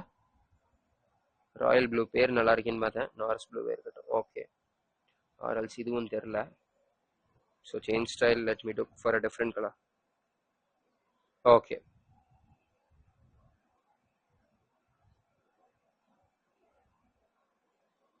ஸோ இப்போ நீங்கள் டெம்பரேச்சர் அப்படின்னு எடுக்கும்போது இதில் நம்மளுக்கு ஆல்ரெடி தெரியும் டெம்பரேச்சர் டாலரன்ஸ் வந்து எதுக்கு அதிகம்? நம்மளுடைய C4 பிளான்ஸ்க்கு டாலரேஷன் அதிகம். கரெக்டா? C3யோட C4 ஓரளவுக்கு டெம்பரேச்சரை தாங்கிரும். ஆம் ஐ ரைட்? ஆமாம் ப்ரோ. C3யோட C4 ஓரளவுக்கு டெம்பரேச்சர் தாங்கிரும். ஓகே, ஏன்னா வந்து அதுங்களோட ஆப்டிமம் டெம்பரேச்சர் வந்து என்னது? C4க்கு 30 to 40 டிகிரி செல்சியஸ், C3க்கு ஒரு 25 to 30 degree Celsius, sorry 20 to 25 degree Celsius தான். கரெக்டா? ஆமாம் ப்ரோ. சரி, இப்போ நீங்க டெம்பரேச்சர் எதை அஃபெக்ட் பண்ணும்? எய்தர் லைட் ரியாக்ஷன் அஃபெக்ட் பண்ணுமா, இல்ல டார்க் ரியாக்ஷன் அஃபெக்ட் பண்ணுமா, இல்ல ரெண்டுமே அஃபெக்ட் பண்ணுமா? சொல்லுங்க, டெம்பரேச்சர் எதை அஃபெக்ட் பண்ணும்? அதிகமா எதை அஃபெக்ட் பண்ணும்? நம்மளோட டார்க் ரியாக்ஷனை தான் அஃபெக்ட் பண்ணும். ஏன் ப்ரோ அப்படின்னா, யோசிச்சு பாரு, இதுல நம்ம என்சைம்ஸ் அதிகமா நம்ம எங்க பார்த்தோம்? நம்மளுக்கு என்சைம்ஸ் அதிகமா ஒர்க் ஆனது நம்மளுடைய டார்க் ரியாக்ஷன்ல தான். கரெக்டா? ருபிஸ்கோ, பெப்கேஸ் இதெல்லாம் நம்மளுக்கு டார்க் ரியாக்ஷன்ல தானே இருந்துச்சு. சோ நம்மளுக்கு தெரியும், பயோமாலிகுல்ஸ்ல படிச்சதை வச்சு நம்மளுக்கு தெரியும், என்சைம்ஸ்க்கு ஒரு ஆப்டிமம் டெம்பரேச்சர் அண்ட் பிஹெச் தேவை. கரெக்டா? இங்க பிஹெச் மாற போறது இல்ல, பட் நம்மளுக்கு ஒரு ஆப்டிமம் டெம்பரேச்சர் தேவை. கரெக்டா? அந்த ஆப்டிமம் டெம்பரேச்சரோட கம்மியா போச்சுன்னா ஒரு இன்ஆக்டிவ் ஸ்டேட்டுக்குள்ள நம்ம என்சைம் போயிரும். இல்ல அதோட ரொம்ப அதிகமா போச்சுன்னா என்சைம் டீநேச்சர் ஆயிரும், அதுங்களோட கேப்பபிலிட்டியை இழந்துரும். கரெக்டா? சோ டெம்பரேச்சர் எதை அஃபெக்ட் பண்ணும்? It affects dark reaction. ஓகேவா? Affects dark reaction. ஓகேவா? Okay. So light external CO2 concentration இப்ப அடுத்தடுத்த ஸ்லைட்ஸ்ல பார்க்கலாம். ஓகே, அதை பாக்குறதுக்கு முன்னாடி இதுல உங்களுக்கு வந்து ஒரு விஷயம் கொடுத்திருப்பாங்க. நீங்க கெமிஸ்ட்ரி நல்லா படிச்சிருந்தீங்கன்னா அது உங்களுக்கு ஈஸியா புரியும். இல்லைனாலும் நான் உங்களுக்கு ஓரளவுக்கு புரிய வைக்கிற மாதிரி நான் ட்ரை பண்றேன். ஓகேவா? Let me use the red colour.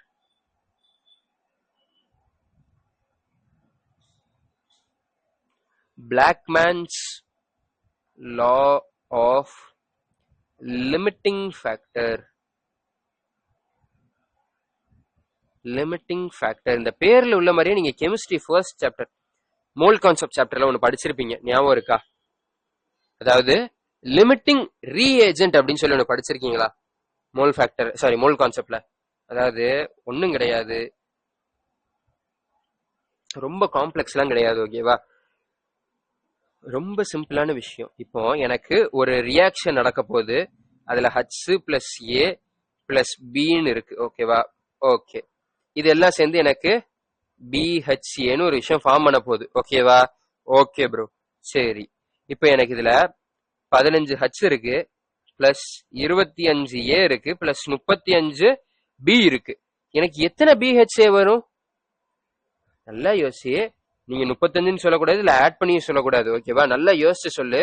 நீங்க லிமிட்டிங் ரியேஜென்ட்லயே படிச்சிருப்பீங்க. 15H இருக்கு, 25A இருக்கு, 35B இருக்கு.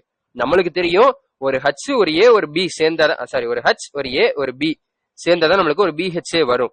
சோ அப்போ 15H இருக்குன்னா 15A இருக்கு, 15B இருக்கு. ஓகே, இதே இங்க நீ 25BA இருக்குன்னு எடுத்துன்னு வச்சுக்கோங்க, இங்கேயும் 25B இருக்கு, பட் ஆனா இங்க 10H குறையும். அப்ப உனக்கு BHA ஃபார்ம் பண்ண முடியாது. 35 எடுத்தாலும் அதே தான், 35B இருக்கு, பட் ஆனா 10A குறையுது, 20H குறையுது. சோ உனக்கு எதை தான் டிபெண்ட் பண்ணுது? இப்போ ஒரு ரியாக்ஷன்ல உனக்கு அந்த reaction it is dependent on more then one factor. ஓகேவா? பிங்கிற ஒரு ஃபேக்டரையும் டிபெண்ட் பண்ணுது, ஏங்கிற ஃபேக்டரையும் டிபெண்ட் பண்ணுது, ஹச்ங்கிற ஃபேக்டரையும் ஒரு ரியாக்ஷன் டிபெண்ட் பண்ணுது. சோ இப்படி மோர் தென் ஒன் ஃபேக்டர் டிபெண்ட் பண்ணி இருக்கும்போது அந்த ரியாக்ஷன் மெயின்லி டிபெண்ட்ஸ் ஆன் என்னது? இது அஃபெக்ட் பண்ணக்கூடியதுக்கு 3 ஃபேக்டர் இருக்கு. அப்ப அந்த ரியாக்ஷன் மெயினா எதை டிபெண்ட் பண்ணி இருக்கும்? அதோடைய லிமிட்டிங் ஃபேக்டரான நம்மளுடைய லிமிட்டிங் ரியேஜென்ட் தான் டிபெண்ட் பண்ணி இருக்கும். ஓகேவா? சோ இப்போ நம்மளுக்கு எத்தனை தான் ஃபார்ம் ஆகும்? 15 BHA தான் ஃபார்ம் ஆகும். ஓகேவா? பிளஸ் நம்மளுடைய 10A பிளஸ் 20B சும்மா தான் இருக்கும். ஓகேவா? நம்மளுக்கு 15 BHA தான் ஃபார்ம் பண்ண முடியும். காரணம் இங்க நம்மளுக்கு என்னது? 15H தான் இருக்கு. ஓகேவா? சோ இதத்தான் இவர் பிளாக்மேன்ஸ் லா ஆஃப் லிமிட்டிங் ஃபேக்டர்ல சொன்னாரு. என்ன சொன்னாரு?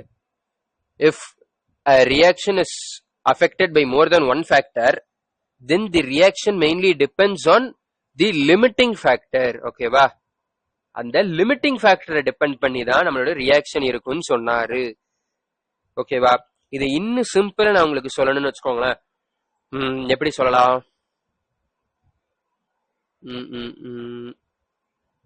ரொம்ப சிம்பிளா சொல்லணும்னா, கெமிஸ்ட்ரியில நாங்க எப்படி படிச்சோம் அப்படின்னா, இப்போ உனக்கு வந்து ஒரு சாக்லேட் ஃபேக்டரியில நீ இருக்க. ஓகேவா?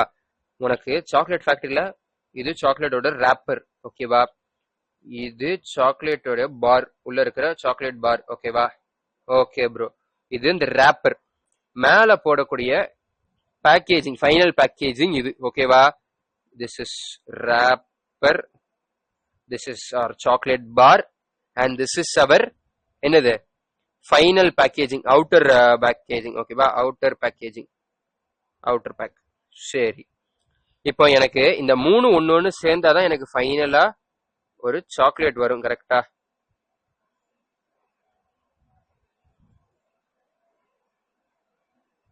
எனக்கு ஒரு சாக்லேட் எப்பதான் வரும்? இந்த 3 ஒண்ணு சேர்ந்தாதான் எனக்கு ஒரு சாக்லேட் வரும். ஆம் ஐ ரைட்? ஆமாம் ப்ரோ. சரி, இப்போ எனக்கு நல்லா யோசிச்சுக்கோ. இதுல எனக்கு ஒரு 100 ரேப்பர்ஸ் இருக்கு, 35 சாக்லேட் இருக்கு, பார் இருக்கு, ஒரு 1000 அவுட்டர் கவர் இருக்கு. அப்ப எனக்கு நீ எத்தனை சாக்லேட் செய்ய முடியும்? You can make only 35 chocolates. காரணம், உனக்கு இங்க லிமிட்டிங் இதா இருக்கிறதுலே கம்மி எது? நம்மளுடைய பார் தான் இருக்கிறதுலே கம்மியான அளவுல இருக்கு. கரெக்டா? சோ அப்ப அந்த பார் தான் உனக்கு இந்த ரியாக்ஷனை டிபெண்ட் பண்ண போகுது. சோ அப்ப 35 பார் இருந்தா 35 சாக்லேட் தான் வரும். ஓகேவா? இப்போ ஃபார் எக்ஸாம்பிள் உனக்கு 35 ரேப்பர் தான் இருக்கு, 100 பார் இருக்கு, இல்ல 1000 பார் இருக்கு, அண்ட் 10 அவுட்டர் பாக்கெட் தான் இருக்கு. அப்படின்னா உனக்கு சாக்லேட் எவ்வளவுதான் நீ செய்ய முடியும்? 10 சாக்லேட் தான் உன்னால செய்ய முடியும். ஓகேவா? காரணம், இப்போ உன்னோட லிமிட்டிங் ஃபேக்டர் என்னது?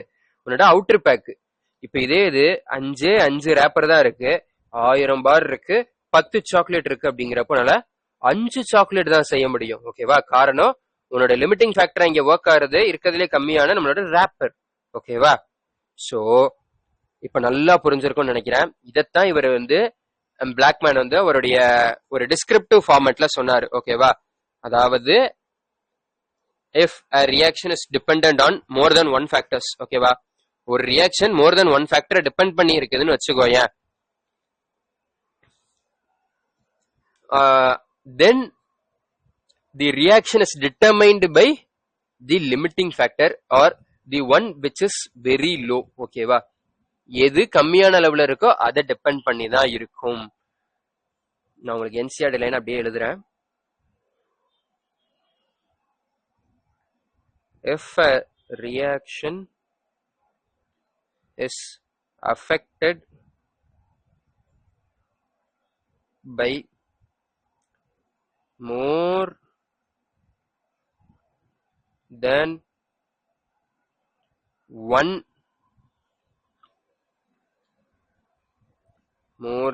one factor,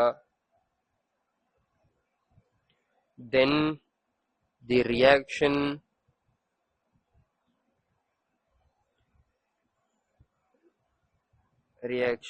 rate is determined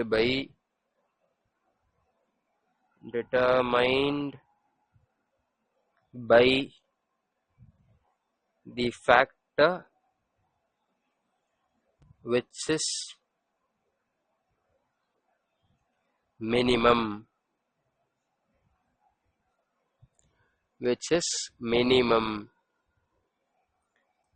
And இந்த ஃபேக்டரை தான் நம்ம we will call it as என்னது? Limiting factor. ஓகேவா? சோ இந்த ஃபேக்டர் கம்மியா இருக்கும்போது, அதாவது இப்போ உனக்கு சாக்லேட் எக்ஸாம்பிள் எடுப்போம். சரியா? சாக்லேட் பார் இருக்கு, ஓகே ஓகே, ரேப்பர் இருக்கு, ஓகே, அவுட்டர் பேக்கேஜிங் இருக்கு. ஓகே, எனக்கு இங்க சாக்லேட் வரப்போகுது. கரெக்டா? ஓகே, சாக்லேட் இருக்கு. ஓகே, சோ இப்போ உனக்கு இங்க 15 பார் இருக்கு, 5 ரேப்பர் தான் இருக்கு, 100 என்ன இருக்கு? நம்மளுடைய 100 அவுட்டர் கவரிங் இருக்கு. சரி, இப்போ எனக்கு எவ்வளவு வரும்? It will give 5 chocolates. கரெக்டா? ஆமாம் ப்ரோ. இப்போ நீ இதே கண்டிஷன்ல உன்னோட லிமிட்டிங் ஃபேக்டர் என்னது? நம்மளுடைய ரேப்பர். நீ ரேப்பரோட கண்டென்ட்டை மாத்தாத. ஓகேவா? இது அன்சேஞ்சா வச்சுட்டு நீ இப்போ சாக்லேட் பாரை ஏத்துற, உனக்கு நீ 20க்கு கொண்டு வர, இது அதே 5 தான் இருக்கு, இதை ஏத்தாம அப்படியே கூட வச்சுக்கோங்க, எவ்வளவு வரும் உனக்கு? அதே 5 சாக்லேட் தான் வரும். சரி, இப்போ நான் என்ன பண்றேன்?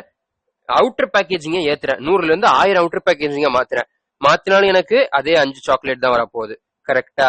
சோ எனக்கு நான் லிமிட்டிங் ஃபேக்டர் அன்சேஞ்சா வச்சுட்டு மிச்சம் இருக்கக்கூடிய ஃபேக்டர் என்னதான் மாத்தினாலும் என்னுடைய ரேட் மாறாது. ஓகேவா? என்னுடைய ரேட் மாறவே மாறாது.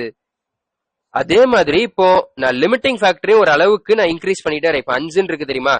இந்த 5 நான் என்ன பண்ண போறேன்? இன்க்ரீஸ் பண்றேன். எவ்வளவு? ஒரு 15 ஆக்குறேன், அப்ப எனக்கு 15 சாக்லேட் வரும். சரி, அடுத்து ஒரு 20 ஆக்குறேன், அப்ப எனக்கு 20 சாக்லேட் வரும். அடுத்து 25 ஆக்கணும் அப்படின்னா எனக்கு அதுக்கப்புறம் என்னவாயிரு, இது 25 ஆச்சுன்னா இது என்னோட லிமிட்டிங் ஃபேக்டர் கிடையாது, என்னுடைய சாக்லேட் பார் எனக்கு லிமிட்டிங் ஃபேக்டர் ஆயிரும். அது 20 தான் இருக்கு. ஓகேவா? சோ நான் அதுக்கடுத்து இந்த ரேப்பர் இன்க்ரீஸ் பண்ணிக்கிட்டே போனா 30 40 ரேப்பர் 1000 ரேப்பர்னு கொண்டு வந்தாலும் வேஸ்ட். எனக்கு 20 சாக்லேட் தாண்டாது. ஓகேவா? சோ அந்த மினிமம் இருக்கக்கூடிய குவான்டிட்டி தான் எப்பவுமே நம்மளுடைய லிமிட்டிங் ஃபேக்டர். புரிஞ்சுச்சா? புரிஞ்சிச்சு ப்ரோ. இதத்தான் இவர் பிளாக்மேன்ஸ் லா ஆஃப் லிமிட்டிங் ஃபேக்டர்னு சொன்னார். ஓகேவா? சோ இதை நீ அன்சேஞ்சா வச்சுட்டு, இதை நீ அன்சேஞ்சா வச்சுட்டு மிச்சத்தை நீ என்ன சேஞ்ச் பண்ணாலும் சரி, உன்னுடைய ரேட் சேஞ்ச் ஆகாது. சரியா? ஓகே. நெக்ஸ்ட் நம்ம பார்த்தது லைட்டா. ஓரளவுக்கு பர்ஃபெக்டா தான் பேஜஸ் இருக்கு. ஸோ இப்போ நம்ம நெக்ஸ்ட் பார்க்க போற டாபிக் லைட். ஓகே. ஸோ இங்கே கலர் கோடிங்ல லைட்டுக்கு எல்லோ கலர் கொடுத்துடலாம். Change style.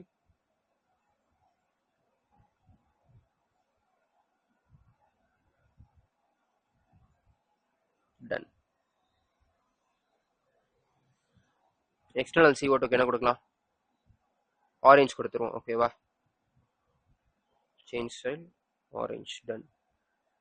ஓகே. நம்மளுடைய லைட் எடுத்தீங்க அப்படின்னா லைட்ல 3 மெயின் ஃபேக்டர் இருக்கு. லைட்ல நீங்க 3 மெயின் இருக்கு. என்னது? Quality of light. ஓகேவா? ஓகே. அடுத்து டியூரேஷன், எவ்வளவு நேரத்துக்கு லைட் விழுது. ஓகேவா? இந்த டியூரேஷன் தான் கொஞ்சம் குழப்பக்கூடிய விஷயம், நல்லா கவனிங்க. And then intensity. ஓகேவா? இந்த 3 விஷயத்துல தான் மெயினா டிபெண்ட் பண்ணும். ஓகே. இன்டென்சிட்டினா என்னன்னு தெரியாதவங்களுக்கு இப்போதைக்கு ஜஸ்ட் அதோட பவர் மாதிரி நினைச்சுக்கோங்க, லைட்டோட பவர் மாதிரி வச்சுக்கோங்க. ஓகேவா? ஓகே. ஸோ இப்போ லைட்டோடைய குவாலிட்டி, அப்படின்னு எடுத்தீங்கன்னா உங்களுக்கு போட்டோ லைட்ல வந்து 2 பார்ட்டா சொல்லுவோம். அதாவது போட்டோ சிந்தட்டிக்கலி ஆக்டிவ் ரேடியேஷன் அப்படின்னு சொல்லி ஒரு பார்ட் சொல்லுவோம். ஓகேவா? இதை நீங்க வந்து 12th ஐ திங்க் ஆமா லாஸ்ட்டுக்கு முந்தின சாப்டர் நினைக்கிறேன், எக்கோசிஸ்டம்னு ஒரு சாப்டர் வரும், அதுல படிப்போம். அதாவது டோட்டல் லைட்ல 50% ஆஃப் தி லைட் வந்து நம்மளுக்கு போட்டோ சிந்தட்டிக்கலி ஆக்டிவ் லைட். ஓகேவா? உங்களுக்கு அது புரியலனாலும் சிம்பிளா சொல்றேன். நம்மளுக்கு லைட்டோட குவாலிட்டி அப்படிங்கறது நம்ம எதை சொல்லலாம்னா லைட்டோட கலரை சொல்லலாம். ஓகேவா? நீ நல்லா கவனிச்சு பாரு, உனக்கு எல்லா கலர்லயும் சேம் லெவல் ஆஃப் போட்டோசிந்தசிஸ் நடந்துச்சு இல்ல? நம்மளுடைய எங்கெல்மெண்ட் பண்ண எக்ஸ்பெரிமெண்ட்ல உனக்கு ப்ளூ அண்ட் ரெட் லைட் கரெக்டா? எங்க நம்ம எங்கெல்மெண்டோட எக்ஸ்பெரிமெண்ட் இதுல நம்மளுக்கு எங்க ப்ளூ அண்ட் ரெட் லைட்டோட ரீஜியன்ல நம்மளுக்கு போட்டோசிந்தசிஸ் அதிகமா இருந்துச்சு. அதனாலதான் அங்க ஏரோபிக் பாக்டீரியா அதிகமா க்ரோ ஆச்சு. கரெக்டா? ஆமா ப்ரோ. சோ உனக்கு ப்ளூ அண்ட் ரெட் லைட்டை பொறுத்து அது மாறுதுன்னா என்ன அர்த்தம்? அது குவாலிட்டியை வச்சு டிபெண்ட் ஆகும். கரெக்டா? சோ லைட்ல உனக்கு குவாலிட்டி ஒரு ஃபேக்டர்.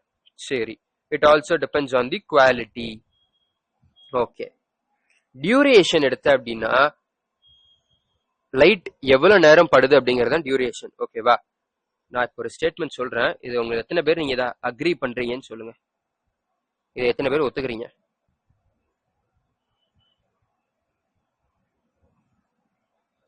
does not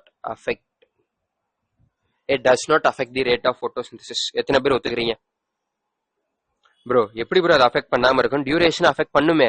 இப்போ இன்னைக்கு ஒரு எக்ஸாம்பிள் எடுக்கிறேன், ஒரு 12 hours வெயில் அடிக்குது.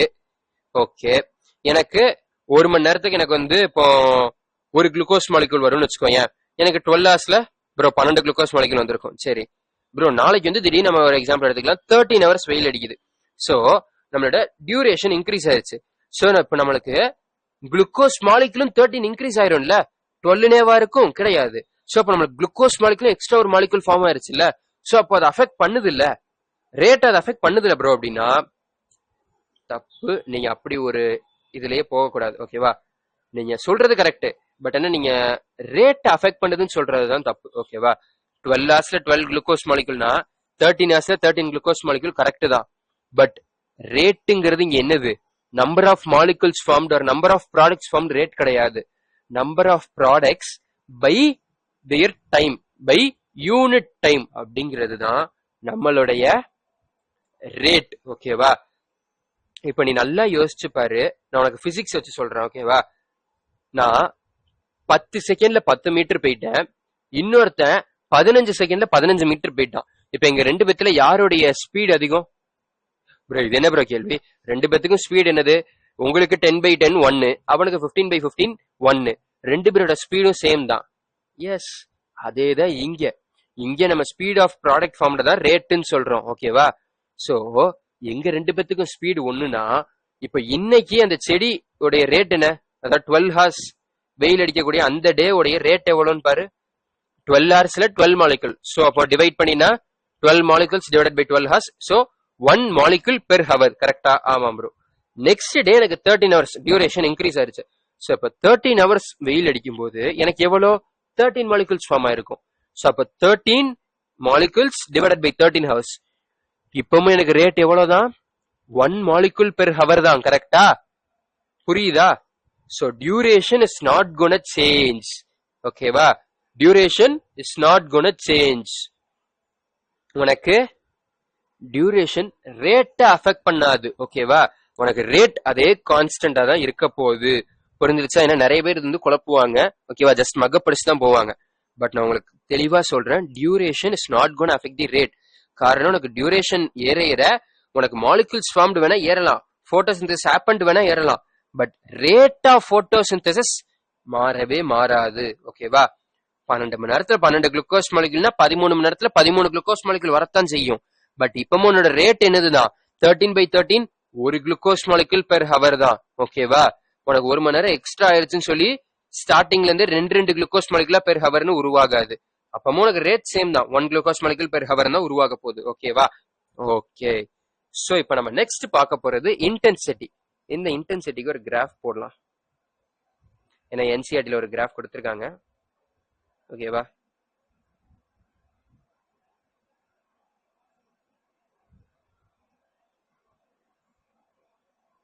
ஓகே. சோ இந்த பக்கம் நான் வந்து I'm gonna take intensity of light. சரியா? ஓகே. இந்த பக்கம் நான் ரேட் எடுக்க போறேன். Rate of photosynthesis. ஓகேவா? ரேட்னு மட்டும் போடுறேன். ஓகே. இப்போ நான் அந்த கிராஃப் வரைஞ்சேன்னு வச்சுக்கோங்க.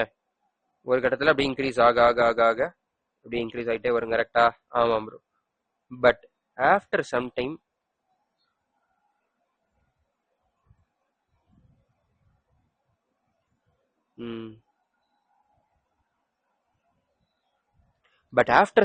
இது வந்து ஸ்ட்ரெயிட் லைன் ஆயிரும். ஏன் ப்ரோ ஸ்ட்ரெயிட் லைன் ஆகுது அப்படின்னு கேட்டீங்கன்னா, எஸ், ஒரு கட்ட வரைக்கும் இது லிமிட்டிங் ஃபேக்டரா இருந்திருக்கும். கரெக்டா? ஸோ இது லிமிட்டிங் ஃபேக்டரா இருக்கும்போது நம்ம அந்த கேஸ்ல பார்த்த மாதிரி உனக்கு சாக்லேட் 20 சாக்லேட் இருக்கு, சாக்லேட் பார் 20 பார் இருக்கு, உனக்கு ரேப்பர் 5 இருக்கு, அவுட்டர் கவர் உனக்கு வந்து 100 இருக்கு. ஸோ இப்ப நீ இந்த 5 ரேப்பர் இருக்குல்ல, இந்த 5 நீ 20 ஆக்குற வரைக்கும் உனக்கு ரேட் இன்க்ரீஸ் ஆயிட்டே வரும். கரெக்டா? நம்பர் ஆஃப் சாக்லேட் இன்க்ரீஸ் ஆயிட்டே வரும். அதே மாதிரி ரேட் இன்க்ரீஸ் ஆயிட்டே வரும்.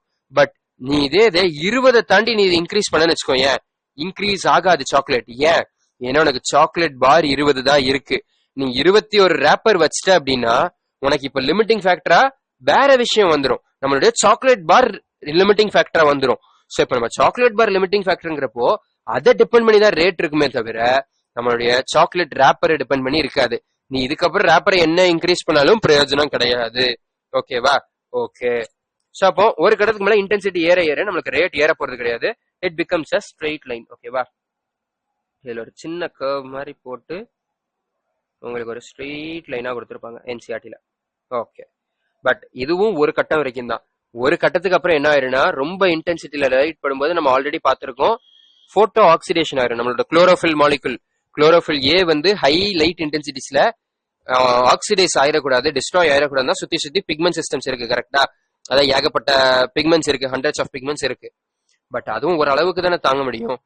ரொம்ப லைட் இன்டென்சிட்டி ஏறிச்சுன்னா போட்டோ ஆக்சிடேஷன் நடக்கிறதுக்கும் சான்சஸ் இருக்கு. ஓகேவா? ஓகே. அண்ட் உங்களுக்கு இதுல இன்னொரு நீங்க ஒரு முக்கியமான பாயிண்ட தெரிஞ்சுக்கணும். அதாவது light is rarely a limiting factor. Light வந்து ரேரான ஒரு லிமிட்டிங் ஃபேக்டர் தான். ரொம்ப ரேரான கண்டிஷன்ல தான் இது லிமிட்டிங் ஃபேக்டரா இருக்கும். ஓகேவா? மிச்சம் மோஸ்ட் ஆஃப் தி கண்டிஷன்ல இது லிமிட்டிங் ஃபேக்டரா இருக்கவே இருக்காது. காரணம் யோசிச்சு பாரு, நீங்க அந்த எக்கோசிஸ்டம் சாப்டர்ல படிப்பீங்க. அதாவது டோட்டலா விழுற லைட்ல உனக்கு ஒரு 2 to 10% ஆஃப் லைட் கிடைச்சா போதும். ஓகேவா? அதை வச்சுதான் நம்மளுடைய பிளான்ஸ் எல்லாம் ஃபுட்டை மேக் பண்ணும். ஸோ உனக்கு டோட்டலா விழுறதுல ஒரு 10% மேக்சிமம் உனக்கு 10% லைட் கிடைச்சா கூட போதும். மினிமம் 2% வச்சு கூட ஓட்ட முடியும். ஓகேவா? ஸோ உனக்கு 10% லைட்டுங்கிறது கிடைக்காமலா போயிடும். அப்படியே இல்லைனாலும் ஒரு சில பிளான்ஸ் அதுக்கு அடாப்ட் ஆயிரும் கம்மியான லைட்ல போட்டோசிந்தசிஸ் பண்றதுக்கு. ஓகேவா? ஸோ இல்லைன்னா அந்த டைம்ல தான் நம்மளுக்கு லைட் வந்து ஒரு லிமிட்டிங் ஃபேக்டரா இருக்கும். ஓகேவா? ரேரான கண்டிஷன்ஸ் தான். 10% லைட் கூட போகாம ஒரு இடம் இருக்க போகுது. ஸோ அந்த மாதிரி டைம்ல தான் உனக்கு light will become a limiting factor. மிச்சபடி மோஸ்ட் ஆஃப் தி டைம் நம்மளுக்கு லைட் லிமிட்டிங் ஃபேக்டரை ஆக்ட் ஆகாது. ஓகேவா? ஓகே. சரி, இப்போ லைட் முடிச்சாச்சா? லைட் முடிச்ச அப்புறம் நம்மளுடைய external CO2 concentration. After light நம்மளுடைய எக்ஸ்டர்னல் CO2 கான்சென்ட்ரேஷன். ஓகேவா? ஓகே. எக்ஸ்டர்னல் CO2 கான்சென்ட்ரேஷன் வச்சு எப்படி டிபெண்ட் ஆக போகுது? நீ நல்லா யோசி. அட்மாஸ்பியர்ல உனக்கு ஆமா ஆல்மோஸ்ட் லைக் பாத்தீங்கன்னா ஒரு 99% கிட்டக்க உங்களுக்கு நம்மளோட ஆக்சிஜன் பிளஸ் நம்மளுடைய நைட்ரஜன் சேர்ந்து உருவாயிரும். ஓகேவா? மீதி இருக்கக்கூடிய 1% அதுலதான் நம்மளுக்கு மீதி இருக்கிற எல்லா கேஸஸும் உள்ள இருக்கும். நீங்க அதெல்லாம் கூட விட்டுருங்க. அட்மாஸ்பியர்ல ஏடிஎம்னா அட்மாஸ்பியர். ஓகேவா? என்ன அட்மாஸ்பியர்னு எழுதிடுறேன், வெயிட் பண்ணுங்க. அட்மாஸ்பியர் CO2 எவ்வளவு தெரியுமா இருக்கும்?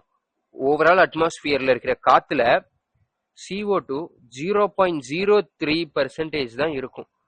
ஓகேவா? யோசிச்சு பாரு, 0.03% தான். அப்ப அது எவ்வளவு கம்மின்னு பாரு. 1%ங்கிறதே கம்மி. இது 0.03% தான் இருக்கும் அட்மாஸ்பியர்ல கார்பன் டை ஆக்சைடோட கான்சென்ட்ரேஷன். அப்ப யோசிச்சு பார்த்துக்கோ அது எவ்வளவு கம்மின்னு. ஸோ உனக்கு அதிகபட்சம் மேஜரான லிமிட்டிங் ஃபேக்டர் நம்மளுடைய எக்ஸ்டர்னல் CO2 தான். ஓகேவா?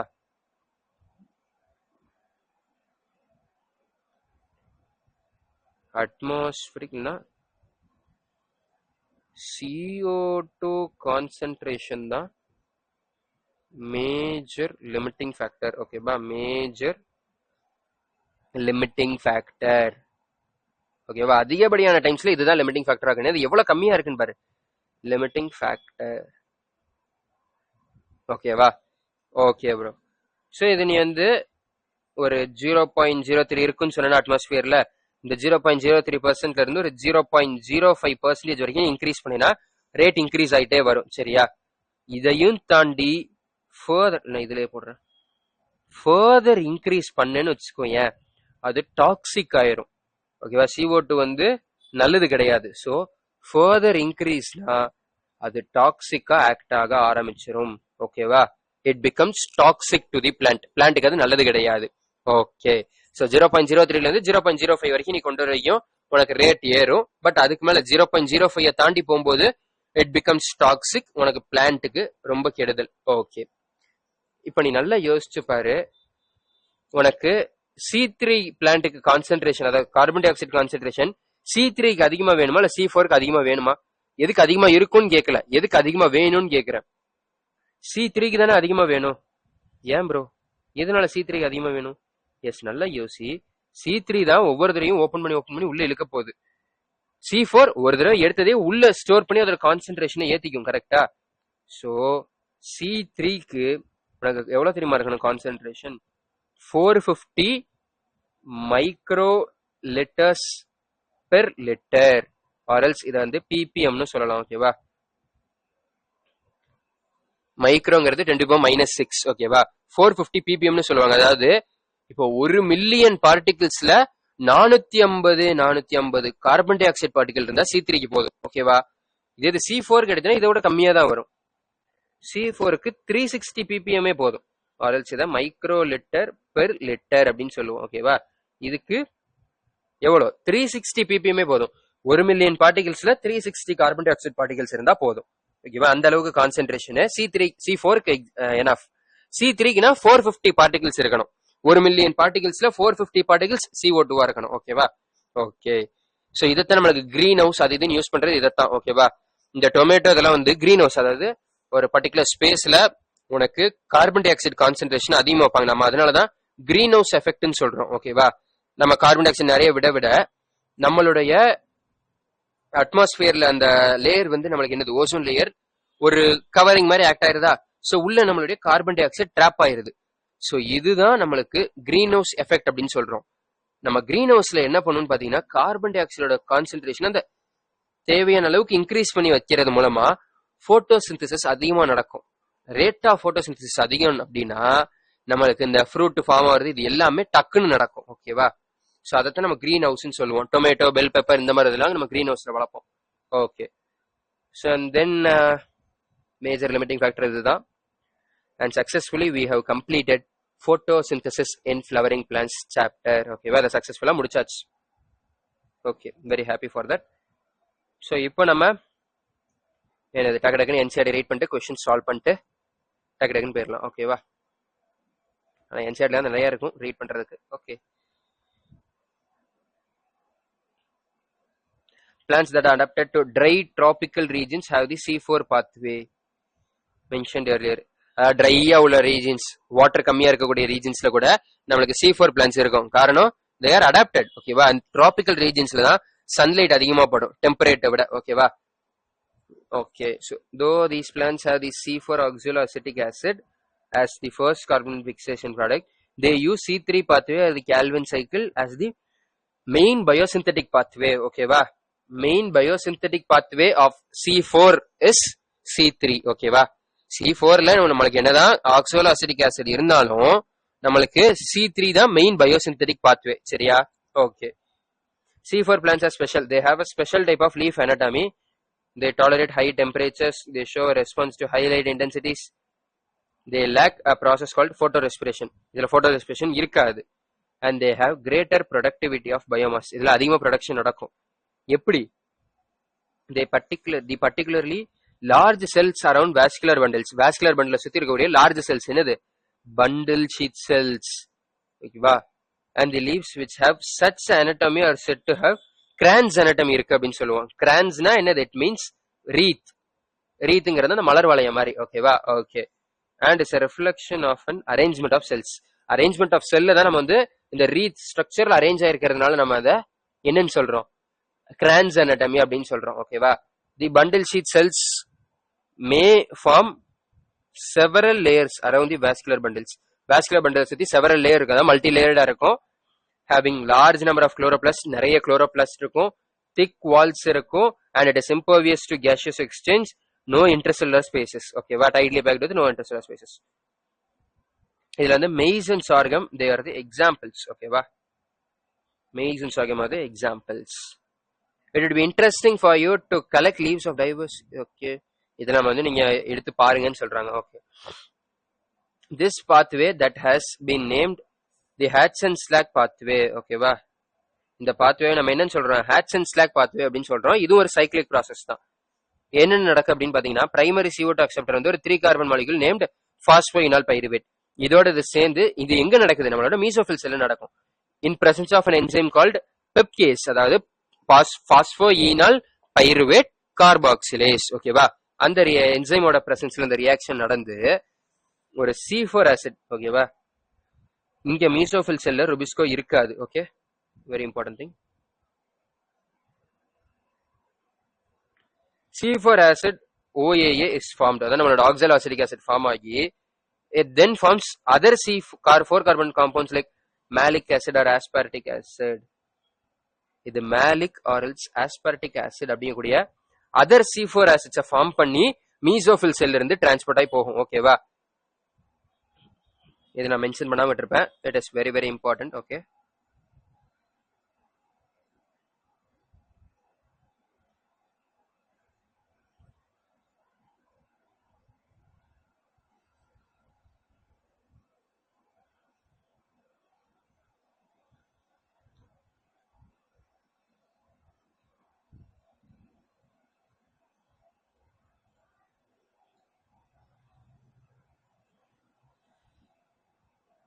Okay, malic and aspartic acid.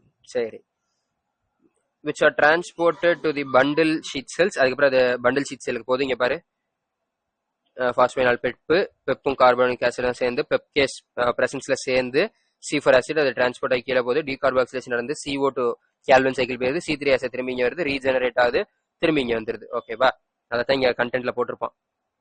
In the bundle sheet cells, C4 acids are broken down to release CO2 and the 3-carbon molecule. 3-carbon molecule is transported back to mesophyll cell where it is converted into PEP again.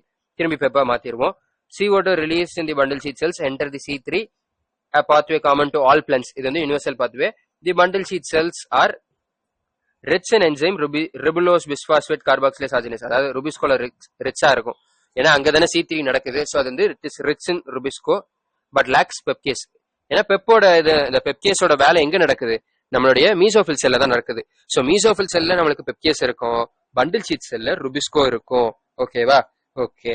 Thus the basic pathway that results in the formation of sugars, the Calvin pathway is common to C3 and C4. ஓகேவா, okay. Let you note that Calvin pathway occurs in all mesophyll cells of C3 plants. In the C4 plants, it does not take place in mesophyll cells, but that does so only in the bundle sheet cell. அதாவது C4 பிளான்ட்ல நம்மளுக்கு C3 எங்க நடக்குது, நம்மளோட bundle sheet செல்ல நடக்குது. C3 பிளான்ட்ஸ்ல C3 எங்க நடக்குது, நம்மளுடைய mesophyll cellsல நடக்குது. ஓகேவா, ஓகே. இப்போ வாங்க இதை டக்கு டக்குன்னு இது பண்ணிரும், ஃபாஸ்டா ஃபில் பண்ணணும். ஓகேவா, we are running out of time. mesophyll cells bundle sheet both. C4ல நம்மளுக்கு in which Calvin cycle takes place, நம்மளுடைய bundle sheetல. ஓகேவா, BS னா bundle sheet. ஓகே, இதோடைய சைஸ் என்னது தெரியாது. Okay, let me take it around 8 bundle sheet cells. ஓகேவா, okay. cell type in which initial carboxylation reactions occur. இனிஷியலா carboxylation எங்க, மீசோஃபில்ல தான். ஓகேவா, mesophyll. Okay. how many cell types that does the leaf have that fix CO2? 2 இருக்கும் கரெக்டா, CO2 fixationக்கு இங்க 2, so 2. okay, next. does the plant have pepcase? yes, இதுல pepcase இருக்கும். which cells in the plant have rubisco? இங்க நம்மளுடைய BS அதாவது bundle sheet cell தான் rubisco இருக்கும். CO2 fixation rate under high light conditions. high light conditionல நம்மளுக்கு CO2 fixation என்னது, இது ஐ திங்க் நம்ம இன்னும் கீழே தான் இருக்காது, அதை முடிச்சுட்டு தான் இவங்க இந்த பேராகிராஃப் ஐ மீன் இந்த டேபிளர் காலம் கொடுத்துருக்கணும், அவசரப்பட்டு முன்னாடியே கொடுத்துருக்காங்க. ஓகே, ஸோ இப்போ அதெல்லாம் நம்ம ரீட் பண்ணிட்டு வரலாம். ஓகேவா, மிச்சத்தை பார்த்துடலாம். அண்ட் இன்னொரு விஷயம், அண்டர் லோ லைட் கண்டிஷன் நம்மளுக்கு CO2 கான்சென்ட்ரேஷன் ஏதாவது அஃபெக்ட் பண்ணுமா, பண்ணாது. நல்லா புரிஞ்சுக்கோ, லோ லைட் கண்டிஷன் கொடுத்துட்டாங்கன்னா அங்க லைட் லோவா இருக்கு. ஸோ அப்போ லைட் தான் நம்மளுடைய லிமிட்டிங் ரியேஜென்ட், அதாவது ஐ மீன் லிமிட்டிங் ஃபேக்டரா மாறிடும். ஸோ அப்போ அந்த டைம் உனக்கு மிச்ச ஃபேக்டர் தான் அஃபெக்ட் பண்ண போறது இல்லை. அண்டர் ஹைலைட் கண்டிஷன் அப்படின்னு சொன்னாங்கன்னா ஓகே, அண்டர் ஹைலைட் கண்டிஷன் மிச்ச ஃபேக்டர் லிமிட்டிங்கா இருக்க வாய்ப்பு இருக்கு. ஓகேவா, ஓகே சரி. Whether photorespiration is present at low light intensities. Low light இன்டென்சிட்டியில போட்டோ ரெஸ்பிரேஷன் நடக்குமா அப்படின்னு கேக்குறாங்க.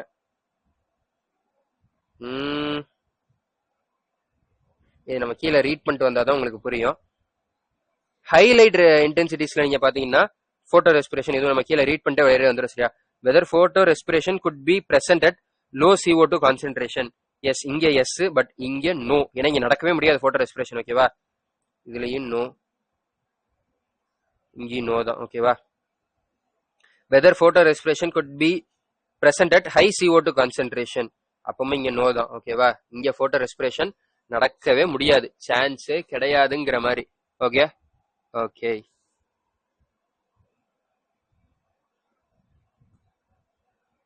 அண்ட் அதே மாதிரி இங்க எஸ் தானே வரும், ஏன்னா லோ லைட் இன்டென்சிட்டினாலும் நம்மளுக்கு இங்க என்னது டிபெண்ட் பண்ண போகுது, போட்டோ ரெஸ்பிரேஷனை நம்மளுடைய ஆக்சிஜன் தான் டிபெண்ட் பண்ண போகுது. கரெக்டா, ரேட்டை தானே இந்த லோ லைட் ஹைலைட் தான் பார்க்க போகுது.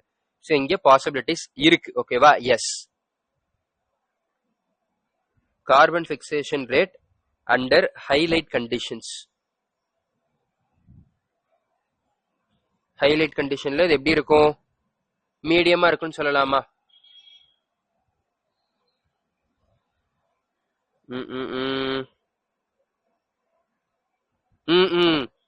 இதுல லோவா இருக்கும், இதுல ஹையா இருக்கும். ஏன்னா C3 C4 தான் நம்ம கம்பேர் பண்றோம். சோ C3யோட C4 நம்மளுக்கு எப்பவுமே ப்ரொடக்டிவிட்டி அதிகம். கரெக்டா, சோ அதைத்தான் கேட்டிருக்காங்க. Okay okay okay. Carbon fixation rate வந்து ஹைலைட் கண்டிஷன்ஸ்ல இங்க லோவா இருக்கும், இங்க ஹையா இருக்கும். ஓகேவா, ஓகே. நெக்ஸ்ட் இது example. Cut vertical sections of leaf of different plants observe and and list them in the appropriate columns. சரி ஓகே, எக்ஸாம்பிள்னு பார்த்தா இங்க வந்து மெய்ஸ் சோர்கம் அதெல்லாம் இங்க நம்ம மிச்ச இது போட்டுக்கலாம். ஓகேவா? ஓகே, இப்போ தான் ஃபேக்டர்ஸ் அஃபெக்டிங்கே வரும். ஆஹா, இன்னும் எத்தனை பேஜஸ் இருக்கு? 1 1 2 3 3 பேஜஸ் இருக்கு கைஸ், டக்கு டக்குன்னு முடிக்கணும். And for understanding of the factors that affect photosynthesis is necessary. Rate of photosynthesis is very important in determining the yield of the plant, including crop plants.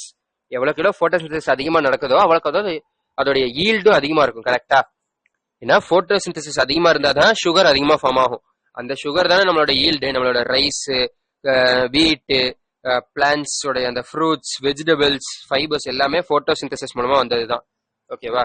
Okay, so photosynthesis under the influence of several factors, both internal factors and external factors பொறுத்து அது depend ஆகும். ஓகேவா? பிளான்டோடைய factor, அதாவது internal factors அப்படின்னு எடுத்தோம்னா number, size, age, orientation of leaves, mesophyll cells and chloroplasts, internal CO2 concentration இதெல்லாம் depend பண்ணியிருக்கும். And amount of chlorophyll. ஓகேவா? இது எல்லாத்தையும் டிபெண்ட் பண்ணியிருக்கும்.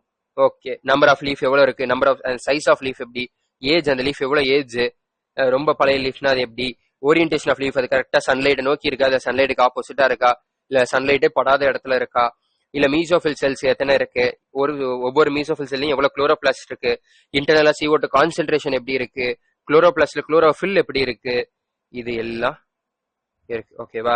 Okay, the plant or internal factors are dependent on genetic predisposition and growth of the plant போட்டிருந்தேன்ல.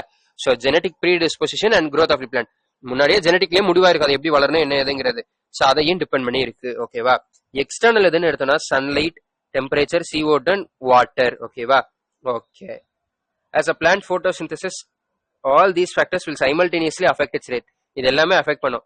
hence those several factors interact simultaneously and affect it, usually one factor அதான் major cause and அதுதான் லிமிட்டிங்கா இருக்கும். ஓகேவா? அதைத்தான் இங்க சொல்றாங்க. 1905ல பிளாக்மேன்ஸ் law of limiting ஃபேக்டர்னு சொல்லுவோம். ஓகேவா? அதுல என்ன சொன்னாங்க? hence at any point the rate will be determined by factor available at suboptimal level. Optimal லெவலோட எது கம்மியா இருக்கோ அதை டிபெண்ட் பண்ணி தான் இருக்குன்றாங்க. ஓகேவா? ஓகே, இவர் என்ன சொன்னாரு நல்லா கவனிங்க. if a chemical process is affected by more than one factor, okay, நான் ரியாக்ஷன் போட்டேன், ஒரு கெமிக்கல் ப்ராசஸ்னு போட்டிருக்காரு, then its rate will be determined by the factor which is nearest to its minimal value. இருக்கிறதுல எது கம்மியா இருக்கோ அந்த இதைத்தான் டிபெண்ட் பண்ணி இருக்கும். ஓகேவா? Okay, it is the factor which directly affects the process if its quantity is changed. இப்ப நீ குவான்டிட்டியை ஏத்தினா உனக்கு வந்து ரேட் ஏறும், குவான்டிட்டியை குறைச்சினா ரேட் குறையும். ஓகேவா? பட் ஆனா இதுவும் ஓரளவுக்கு தான். ஓகே, அதுக்கு மேல லிமிட்டிங் இதை தாண்டி போற அப்படின்னா வேற ஒரு விஷயம் லிமிட்டிங்கா மாறிடும். Okay, for example, despite the presence of a green leaf optimal light CO2 conditions, the plants may not photosynthesis if the temperature is very low. This leaf if given the optimal temperature will start photosynthesizing. ஓகேவா? Okay, இப்ப light எடுக்கிறோம், நம்ம போட்ட அதே graph இருக்கு பாருங்க, ஒரு கட்ட வரைக்கும் ஏறும் ரேட்டு, பட் ஆனா அதுக்கு அடுத்து கான்ஸ்டன்ட் ஆயிரும். ஏன்? ஏன்னா இதுக்கு அடுத்து வேற ஏதோ ஒரு ஃபேக்டர் நம்மளுக்கு லிமிட்டிங்கா போயிடும். Okay, we need to distinguish between light quality, light intensity and duration of the exposure to light. Duration. Okay, there is a linear relationship between light intensity and CO2 between incident light and CO2 fixation rates at low light intensities. Low light intensity lo linear relationship irukku, adha straight line ah irukla, adha solranga. Okay va? At a higher light intensity gradually the rate does not show further increase. Higher light க்கு போகும்போது ஒரு அளவுக்கு மேல அது bend ஆகி வரும், but ஆனா அதுக்கு அப்புறம் ஸ்ட்ரெயிட் லைனா போயிடும். ஓகேவா? Okay, as other factors become limiting, ஏன்னா அதுக்கு அடுத்து மிச்ச ஃபேக்டர் லிமிட்டிங் ஆயிரும். Okay, what is interesting to note that is light saturation occurs at 10% of the full sunlight.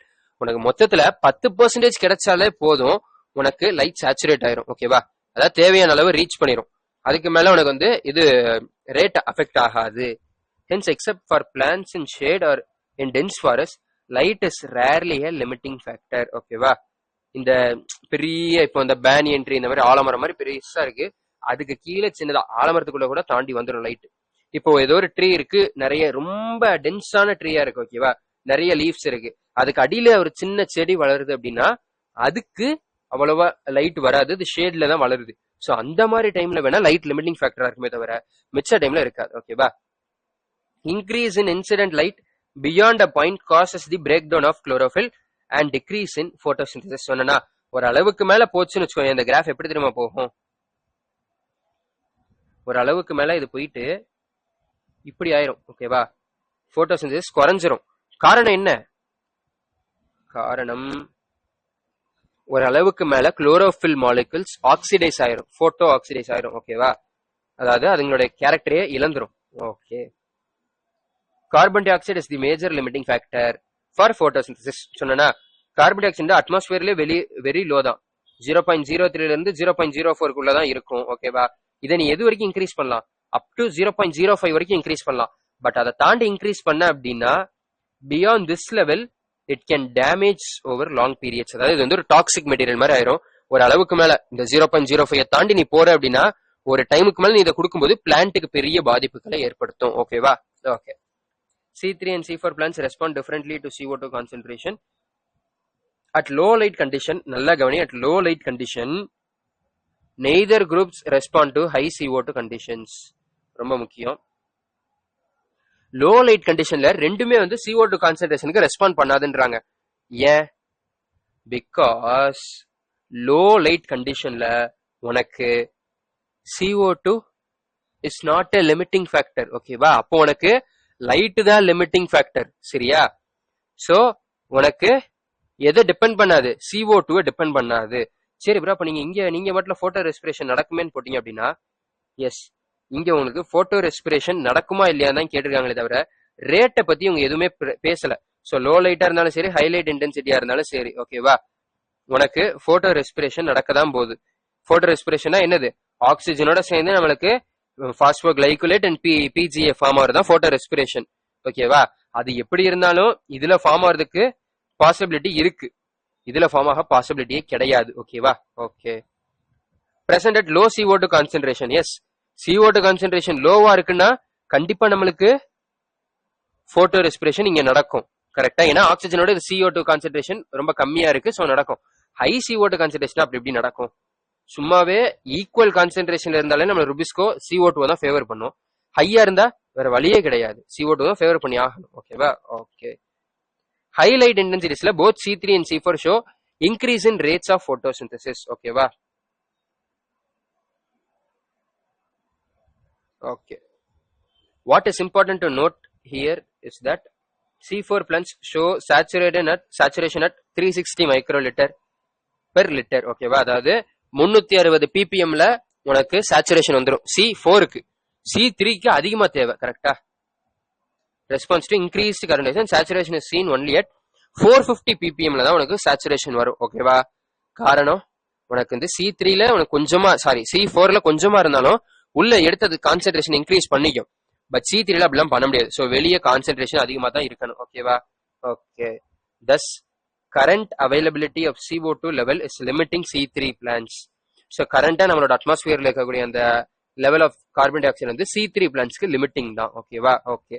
The fact that C3 plants respond to higher CO2 concentration by showing increased rates of photosynthesis leading to higher productivity has been used for some greenhouse crops such as tomatoes, bell pepper. இதுக்கெல்லாம் green house இதுல use பண்றாங்க. அதாவது அவங்க வந்து என்ன பண்ணுவாங்கன்னா carbon dioxide வந்து இந்த மாதிரி ஹை கான்சென்ட்ரேஷன்ல ரொம்ப இந்த 0.05 எல்லாம் தாண்ட மாட்டாங்க.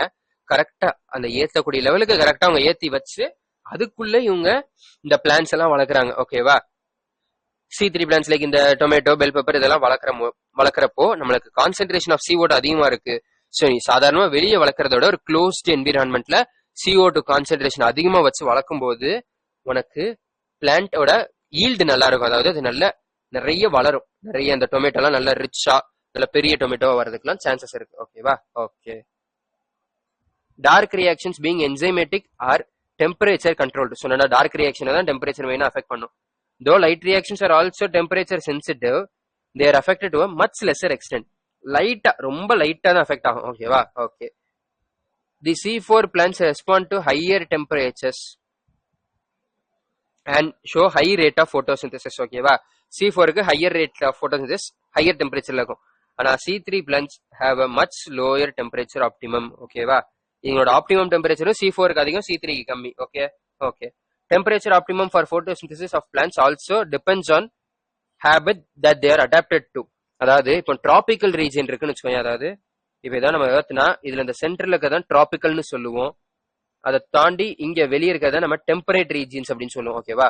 டிராபிக்கல்ல உனக்கு எப்பவுமே அதிக சன்லைட் இருக்கும். ஸோ அங்க டெம்பரேச்சர் அதிகமா இருக்கும். ஸோ அப்போ டிராபிக்கல்ல இருக்கிறது ஹையர் டெம்பரேச்சருக்கு அடாப்ட் ஆயிருக்கும். டெம்பரேட்ல இருக்கிறது கொஞ்சம் லோவர் டெம்பரேச்சருக்கு தான் அடாப்ட் ஆயிருக்கும். ஓகேவா? அதான் சொல்றாங்க. Tropical plants have a higher temperature optimum than the plants adapted to temperate climates. ஓகேவா? ஓகே. ஈவன் தோ வாட்டர் ஒரு ரியாக்டன்டாவே இருந்தாலும் இதோட எஃபெக்ட் அவ்வளவு பெருசாலாம் இருக்காது. ஓகேவா? ரேதர் தென் டைரக்ட்லி இது வந்து டைரக்டா அஃபெக்ட் பண்ணாது, பட் இன்டைரக்டா அஃபெக்ட் பண்ணும். எப்படி? வாட்டர் ஸ்ட்ரெஸ் மூலமா, அதாவது வாட்டர் கம்மியா இருக்குன்னா ஸ்டொமேட்டோ க்ளோஸ் ஆயிரும். கரெக்டா? ஆமா. ஸோ அப்போ CO2 அவைலபிலிட்டி குறைஞ்சிரும். இதே இது வாட்டர் ஸ்ட்ரெஸ் இருக்கு அப்படின்னா நம்மளுக்கு லீவ்ஸ் கேர்ள் ஆயிரும், அதாவது உள்ளுக்குள்ள அப்படியே மடங்க ஆரம்பிச்சிடும். ஸோ எதனால? புல்லிஃபார்ம் செல்ஸ்னால. ஸோ அப்படி ஆகும்போது reducing the surface area of இது மெட்டபாலிக் ஆக்டிவிட்டியும் குறைச்சிடும், அதாவது சன்லைட்ல படுறது ரொம்ப குறைஞ்சிரும். ஓகேவா? ஓகே. ஸோ நெக்ஸ்ட் நம்மளுடைய summary. Green plants make their own food by photosynthesis. During this process carbon dioxide atmosphere. இது எல்லாமே நம்மளுக்கு தெரிஞ்சதா தான் இருக்கும். ஓகேவா? தெரியாது ஏதாவது இருந்தால் தான் அண்டர்லைன் பண்ணணும். ஆல்ஸ் இம்பார்ட்டன்ட் ஏதாவது இருந்தால் தான் பண்ணணும். Okay. Photosynthesis takes place only in the green parts of the plants, mainly the leaves. Within the leaves, mesophyll cells have a large number of chloroplasts responsible for CO2 fixation. Within the chloroplasts, the membranes are sites of light reaction, while the chemosynthetic pathway occurs in the stroma. Dr. Sir சொல்லிருக்கேன். So, photosynthesis has two stages, the light reaction and carbon fixation reaction. In the light reaction, the light energy is absorbed by the pigments present in the antenna. Okay, pigments present in the antenna nala adai and funneled to special chlorophyll A molecule called reaction center. Okay va? அந்த pigment system எல்லாத்தையும் observe பண்ணி அதுல இருந்து அப்படியே கரெக்டா அந்த தேவைப்படுற nanometre of light எனர்ஜியை மட்டும் நம்மளுக்கு குளோரோஃபில் ஏக்கு கொடுக்கும். Okay. There are two photosystems, PS1 PS2. PS1 has 700 nanometer absorbing, அது வந்து P700 அப்படிங்கக்கூடிய reaction centre. PS plus P680 reaction centre. After absorbing light, the electrons are excited and transferred through PS2 and PS1 finally to NAD, forming NADH. அதாவது NADPH வந்திருக்கணும். Okay. During this process, a proton gradient is created across the membrane of the thylakoid. The breakdown of the proton gradient due to the movement of F0 part of the ATPase enzyme releases energy through the splitting of water molecules is associated with PS2, resulting in the release of O2 protons, transfer of electrons to PS2. Okay. In the carbon fixation cycle, CO2 is added by the enzyme Rubisco to a 5-carbon compound. Okay, and the carbon fixation Rubisco that is converted to a 2 molecule of 3-carbon PGA. This is converted to sugar challenge cycle, and the RBB is regenerated. During this process, ATP is replaced. Some tropical plants show special type of photons C4. இதுல 4-carbon bundle sheath cells Calvin pathway நடக்கும். Okay. So இந்த NCERT questions நீங்க try பண்ணிருங்க. ஓகேவா? விட்டுறாதீங்க. It is very very important. Okay. So now டக்கு நம்ம answers பார்க்கலாம். The C4 plants have a special type of leaf anatomy called Kranz anatomy. Correct? Correct. Okay. Bundle sheath cells. Correct. Bundle sheath cells of C4 plants have thick walls and no intercellular spaces. Correct. But ana இதை வந்து நம்ம Kranz anatomy சொல்ல முடியாது. So both correct but not explaining. Okay வா? Both correct but not explaining. Okay va? Not explaining. Okay. Primary CO2 acceptor in C4 pathway is a 3-carbon molecule PEP. Okay. The enzyme responsible for the fixation is PEP carboxylase or PEPcase. இதுவும் ரெண்டும் correct தான், but explain பண்ணுதா? இல்ல, explain பண்ணல. So copy paste but not explaining. Okay va? Okay. In C4 plants, the bundle sheath cells are rich in enzyme phosphoenol pyruvate. PEPcase. அப்படியா? C4ல bundle sheath cellல PEPcase இருக்கும்? கிடையாது. This is false. C4 plants, the mesophyll cell lack enzyme Rubisco. Correct. Mesophyll நம்மளுக்கு PEPcase இருக்கும். So A false, R true. Okay. In C4 plants, photorespiration does not occur. Correct. C4 plants have a mechanism that increases this concentration of CO2 at the enzyme site. Correct. And இதுதான் reason கூட. So both correct and explaining. Correct? Yes. both correct, and explaining. Okay. Next, the external factors that affect the photosynthesis are number, size, orientation of leaf, mesophyll cells. அப்படியா? இதெல்லாம் internal factors. So தப்பு. Plant or internal factors are dependent on genetic predisposition and growth. Correct. So A false or true. Okay va? A false or true. C2 plants respond to C2 plants increase the CO concentration by increasing rate of photosynthesis.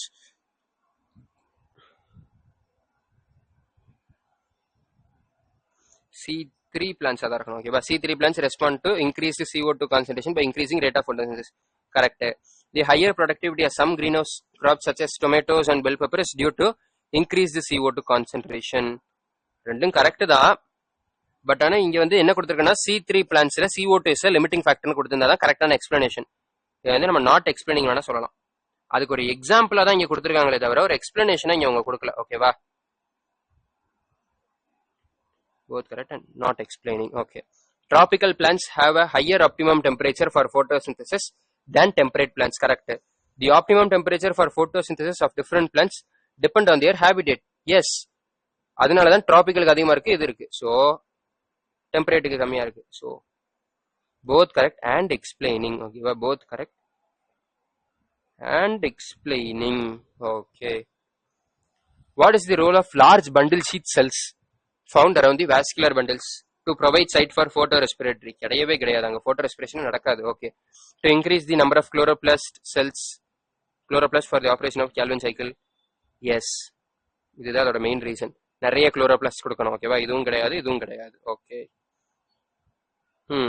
Primary CO2 acceptor in C4 is phosphoenol pyruvate and is found in mesophyll cells. Yes, phosphoenol pyruvate mesophyll cell தான் இருக்கும். Correct. Mesophyll cells of C4 plants lack rubisco enzyme. Correct. So அப்போ both are correct. C4ல நம்மளுக்கு Pep எங்க இருக்கும்? மீசோஃபில்ல தான் இருக்கும். மீசோஃபில்ல RuBisCO இருக்காது, அதுக்கு பதிலாக பெப் கேஸ் இருக்கும். ஓகேவா? Okay. Next.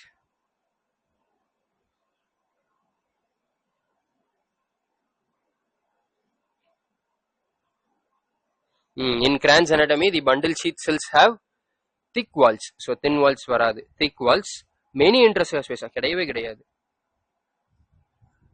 No intracellular spaces. ஓகேவா? And large number of chloroplasts. Correct. And I think எல்லாமே நம்ம ஆன்சர் பண்ணிட்டோம்னு நினைக்கிறேன். Yes. So with this successfully we are completing another chapter named photosynthesis in higher plants அப்படிங்கக்கூடிய plant physiology யூனிட்டோடைய first chapter. ஓகேவா? அதை நம்ம முடிச்சிட்டோம். ஓகேவா? ஐ திங்க் உங்களுக்கு நோட்ஸ்லாம் ஓரளவுக்கு நீட்டாக இருக்கும் நம்புறேன். ஹோப் இந்த நோட்ஸ் உங்களுக்கு யூஸ்ஃபுல்லாக இருக்கும்னு நினைக்கிறேன்.